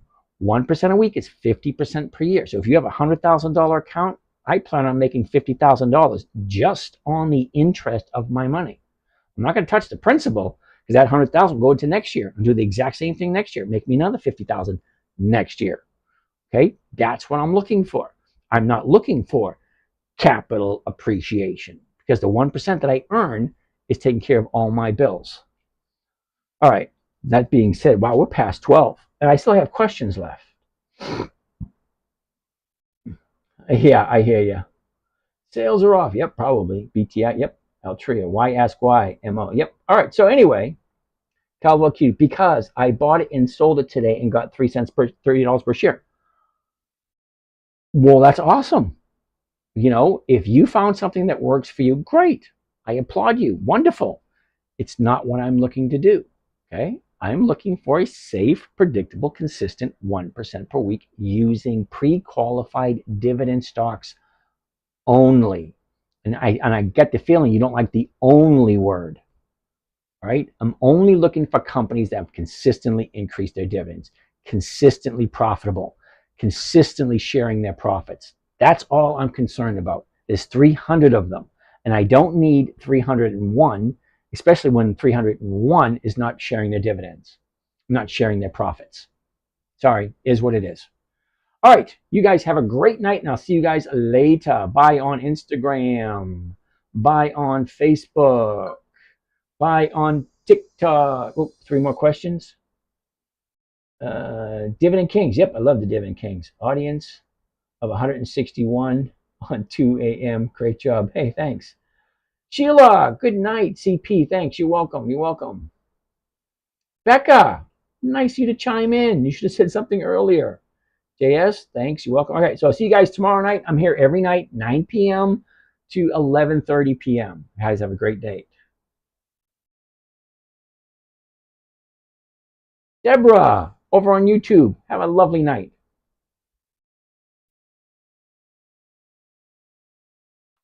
Mm.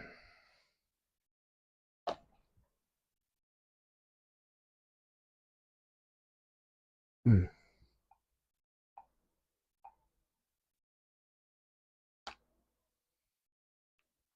All right, for you guys over here on YouTube, on the big screen, have a great night. See you again tomorrow. This is James from Dividend Stock Talk, brought to you by the 10-Minute Trader, where I invest in dividend stocks for weekly cash flow, take you along for the ride for that safe, predictable, consistent 1% per week. Have a nice night, everyone, and peace out.